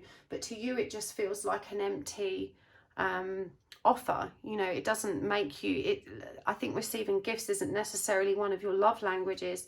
The Lovers card came up in every reading, and it's so interesting that in this deck, you know, again, I've described this in every pile, but it's statues. They're not moving, they're stuck. You know, they're not evolving, they're not changing. And when we're not evolving or transforming, what we're essentially doing is repeating the same cycles and patterns over and over again. And so I think this is the most important thing that you're not acknowledging about this connection. You're interpreting all of your person's behaviors as a lack of love or a lack of care, when in reality, I think you're both speaking different love languages. And I think also that you're both projecting your own parental trauma onto one another. You know, you're trying to get your needs met as a wounded inner child that wants the other to kind of parent them somehow, and is completely unconscious. It's not something you're doing on purpose or with any awareness. You know, when we have a wounded inner child, it does tend to kind of lash out when it's triggered, and we end up getting stuck at that, you know, that point in our lives without any way to move around it. But what do you need to know the most about this person? What do you need to know the most? We've got the Five of Swords, the Empress, the Seven of Wands, and the Hermit, the Ten of Cups, the Six of Swords, the Sun, and the Lovers again. And oh my gosh, look, they're statues again. Isn't that crazy? Two completely different decks. How interesting. So what do you need to know about them the most? We've got the Five of Swords clarified by the Ten of Cups, and that's conflict. I think because both of you have come from a dysfunctional home life, there's a lot of fear about the future, and you may argue about what your future needs to look like. And ultimately, I think you just need to agree to be together, and that you will find a balance, compromise and equilibrium as you move forward. We do have divine feminine and divine masculine energy indicated, with this kind of moving on and taking a leap of faith into the energy of self-care and self-love. So I do think this is a divinely guided connection. If you are twin flames, I have to say, you know, being in a relationship with your twin before you've come into union with yourself is exceptionally challenging. But I think this is why the magnetism exists between you as much as the drama. I think you're both actually very avoidant when it comes to talking about your needs, and I think you underestimate how deeply avoidant your person is. They give this impression of being quite informal and light-hearted when it comes to talk about their feelings, but actually I think they reveal as much as they think they need to reveal to, you know, give you the information that will satisfy you and close the conversation. It does feel like they're always stepping away from emotional depth, and that can leave you feeling a bit frustrated. But I don't think you're recognizing the mirror image here that exists in you also. We've got the sun, and again, this for me really connects to that inner child. And when it comes with the Seven of Wands, you know, this really indicates how that inner child has created a lot of barriers, a lot of masks, a lot of energy within them that is kind of in survival mode or self-preservation mode, and this makes it quite hard for them to reach. I do think they feel lonelier on the inside than they give away. This person doesn't necessarily share all of their own struggles. You know, I do think they're very private in keeping it under their hat. And we see here that, you know, even though the Hermit is normally associated with finding the light, that we see this person kind of slumped here, even though the butterfly is there representing transformation and the owl wisdom. You know, they're kind of too much in their own energy to really pay attention to those things. And so I just think this person has a tendency towards emotional detachment, not seeing the bigger picture, not demonstrating those energies of introspectiveness. But again, this is really powerful. The lovers, again, as two statues, and we see, you know, they're really close. Here they're wrapped in this beautiful embrace, and here they're really facing one another. And so, you know, there is a great deal of closeness here, but I think there's a big question mark over how you evolve and move forward together. Again, it can feel sometimes like the energy is stagnating and you're not sure that if you're both wanting to head in the same direction. I think there's a lot more stability, care and desire to move forward and have a future with you than you actually realize. And I think even though this person communicates it to you, because their actions don't always substantiate those statements, it does leave you feeling confused and, well, you know, is this really right for us? But I genuinely feel that, you know, you two will figure this out. I genuinely do think that. I feel like you'll both figure this out and that you'll move through this with a lot of grace. There does genuinely feel like a lot of love and a lot of energy of compassion and care here. So what else do you need to know about your person, pile 3? We've got the Knight of Pentacles.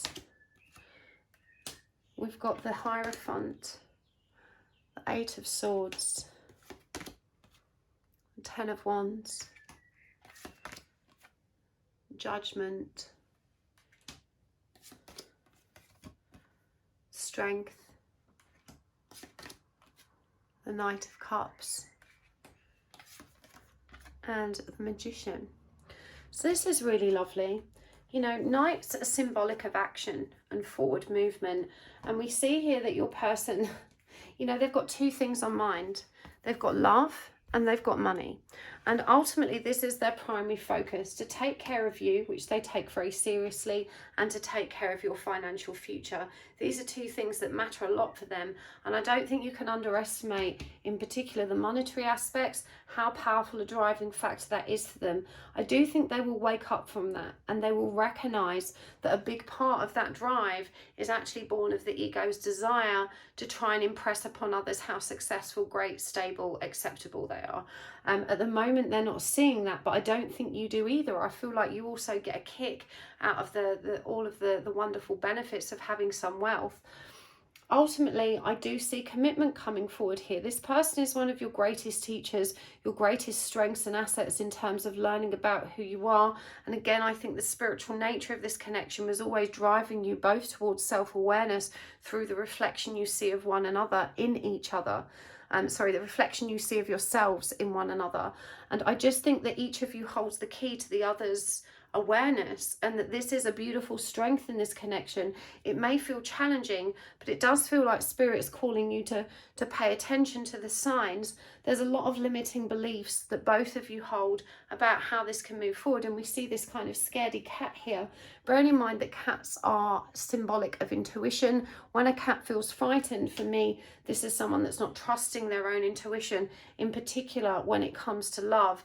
And they do sometimes, you know, worry if they're too immature or too wounded or too broken to be able to love properly. That's a very genuine fear of theirs, which is why they're so very triggered when this comes up in conversation. They do take way more responsibility for the sake of this relationship than you would imagine. You know, when the 10 of Wands comes up, and I want to see, you know, you see all this fire in the background, some kind of bushfire that's burning everything to a singe. You know, fire can be a powerful force. It's very purifying, but of course it can also be quite destructive. But this is the energy of them taking responsibility for repairing this and finding peace. And it does feel like they're committed to working through the fiery parts of this connection, and that they do feel capable of doing that. You know, they've got the Magician here. This is feeling all powerful. It's feeling like they've got all the skills and tools needed to make a success of their life, and they genuinely see that you're in that and you're a vital component of their happiness and their, you know, the dream of how they want their life to be. So I think Spirit really wants you to understand how much this person actually cares, because I don't think they express it in a way which helps you understand or really trust and have faith in that.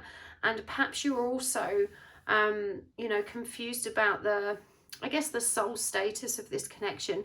But again, I do feel there is a very divine link here between you that's driving you both towards that self-awareness, and that's a really beautiful and valuable thing.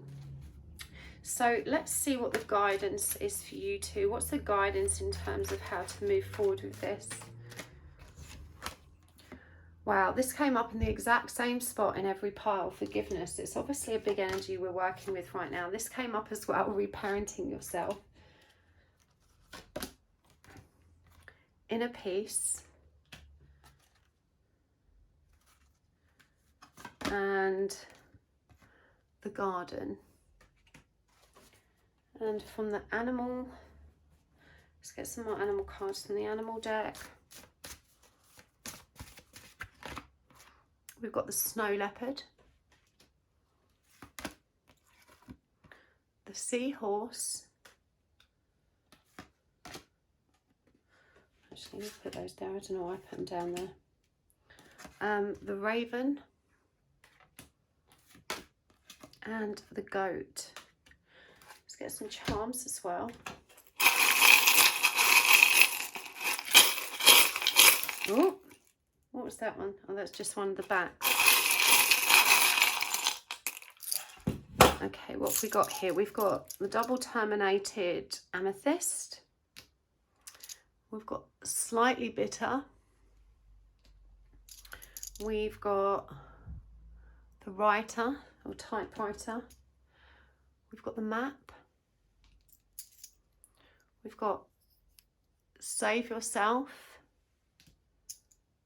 We've got empower. We've got the FBI badge with the Simpsons version of Fox Mulder. And we've got the no idea bulb. The tarot coins.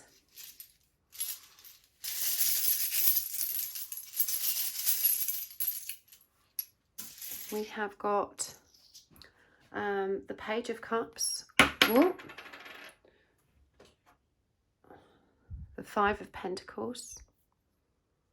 And the Nine of Pentacles. And finally, from the Cosmic Reading cards, I'm going to save this one to last, and I'm going to read it straight from the book because it really is such a stunningly written book. I love this deck. We've got Strength, number 30. Okay, so guidance for you, pile 3. Forgiveness has come up for every pile. This is about forgiveness as much as it is mutual forgiveness. I feel like you and your person are quite good at holding grudges. You know, we've got this slightly bitter energy coming through for you here.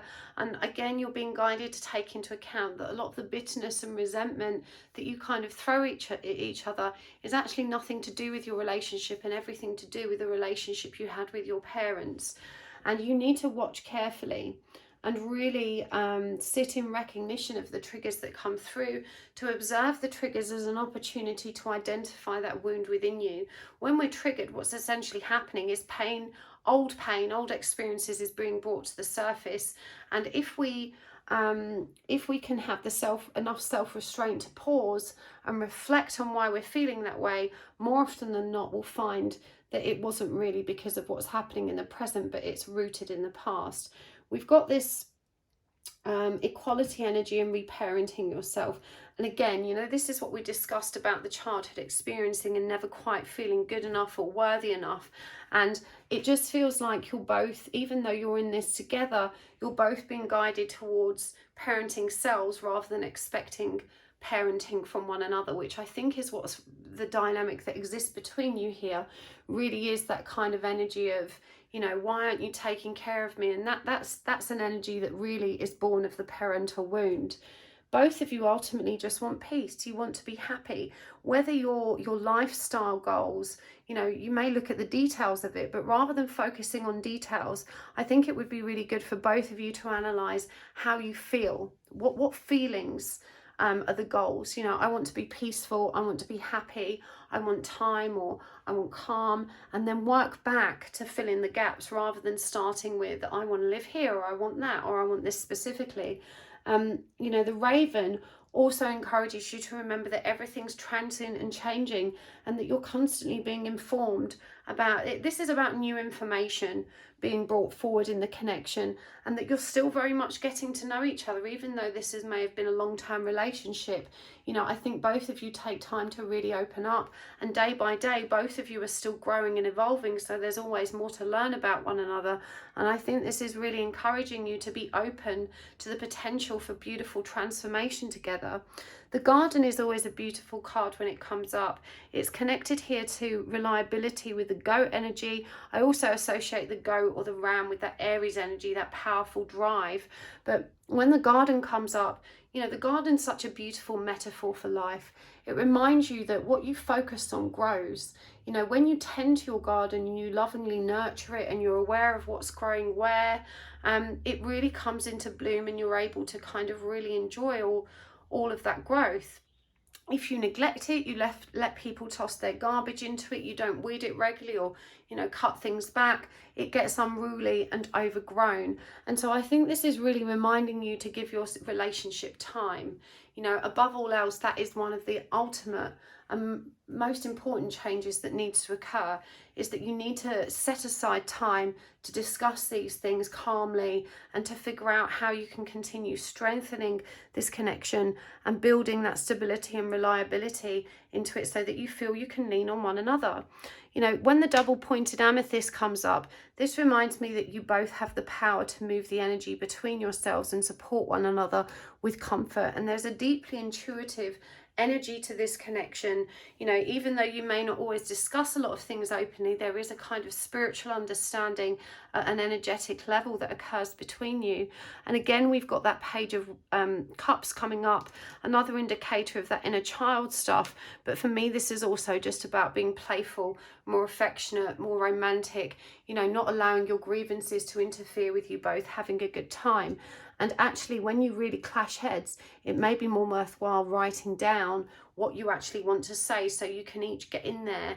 Because I feel like you're both quite headstrong. You both have the potential to kind of butt in and go off on a tangent before each other, you know, before one of you has time to finish.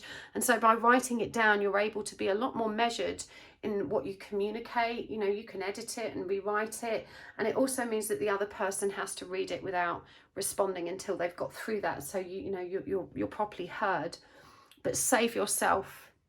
Again, you know, I do feel like this is the fundamental purpose of this connection, is to recognize that when you reparent and love yourselves, you can be so much supportive of one another. Ultimately, I do think you're both confused about what you want, because I think you assume you want different things, and in truth I'm hearing that your values align very much. You know, that X marks the spot on the map and you're both moving in the same direction, and even though you may not realize it, you know, I do think you both empower one another and bring out the best in one another and support one another and really nurture one another's strengths. And even though you're not sure what's going to happen next, I just feel like you can trust.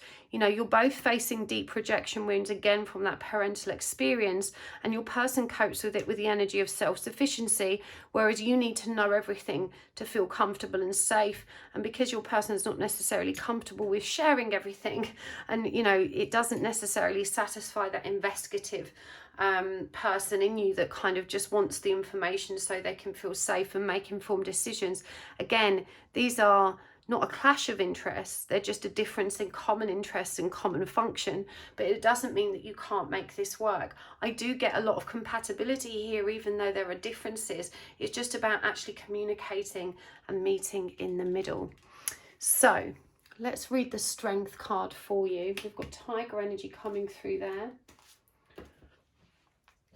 Number 30.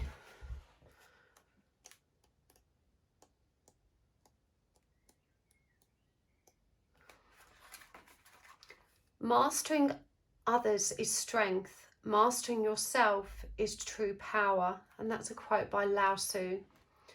This card comes to you to remind you of your inner strength and courage. Although you may be feeling weary and hopeless at this time, do not lose faith and heart. You are a lot stronger than you realize. Moving through this chapter of your life, you will understand the lesson of having to release your inner resistance and fears. By uncovering your true strength, you'll have the courage to move through it with clarity, understanding, and compassion. Your prayers for strength have been heard. Release all fears that are blocking spiritual guidance. Breaking down walls will help you see, dear one, all the synchronicities and signs communicated to you. The spirit teachers of love and light wish only to serve the highest good for all, to offer guidance, love, and reminders for what you already hold within yourself.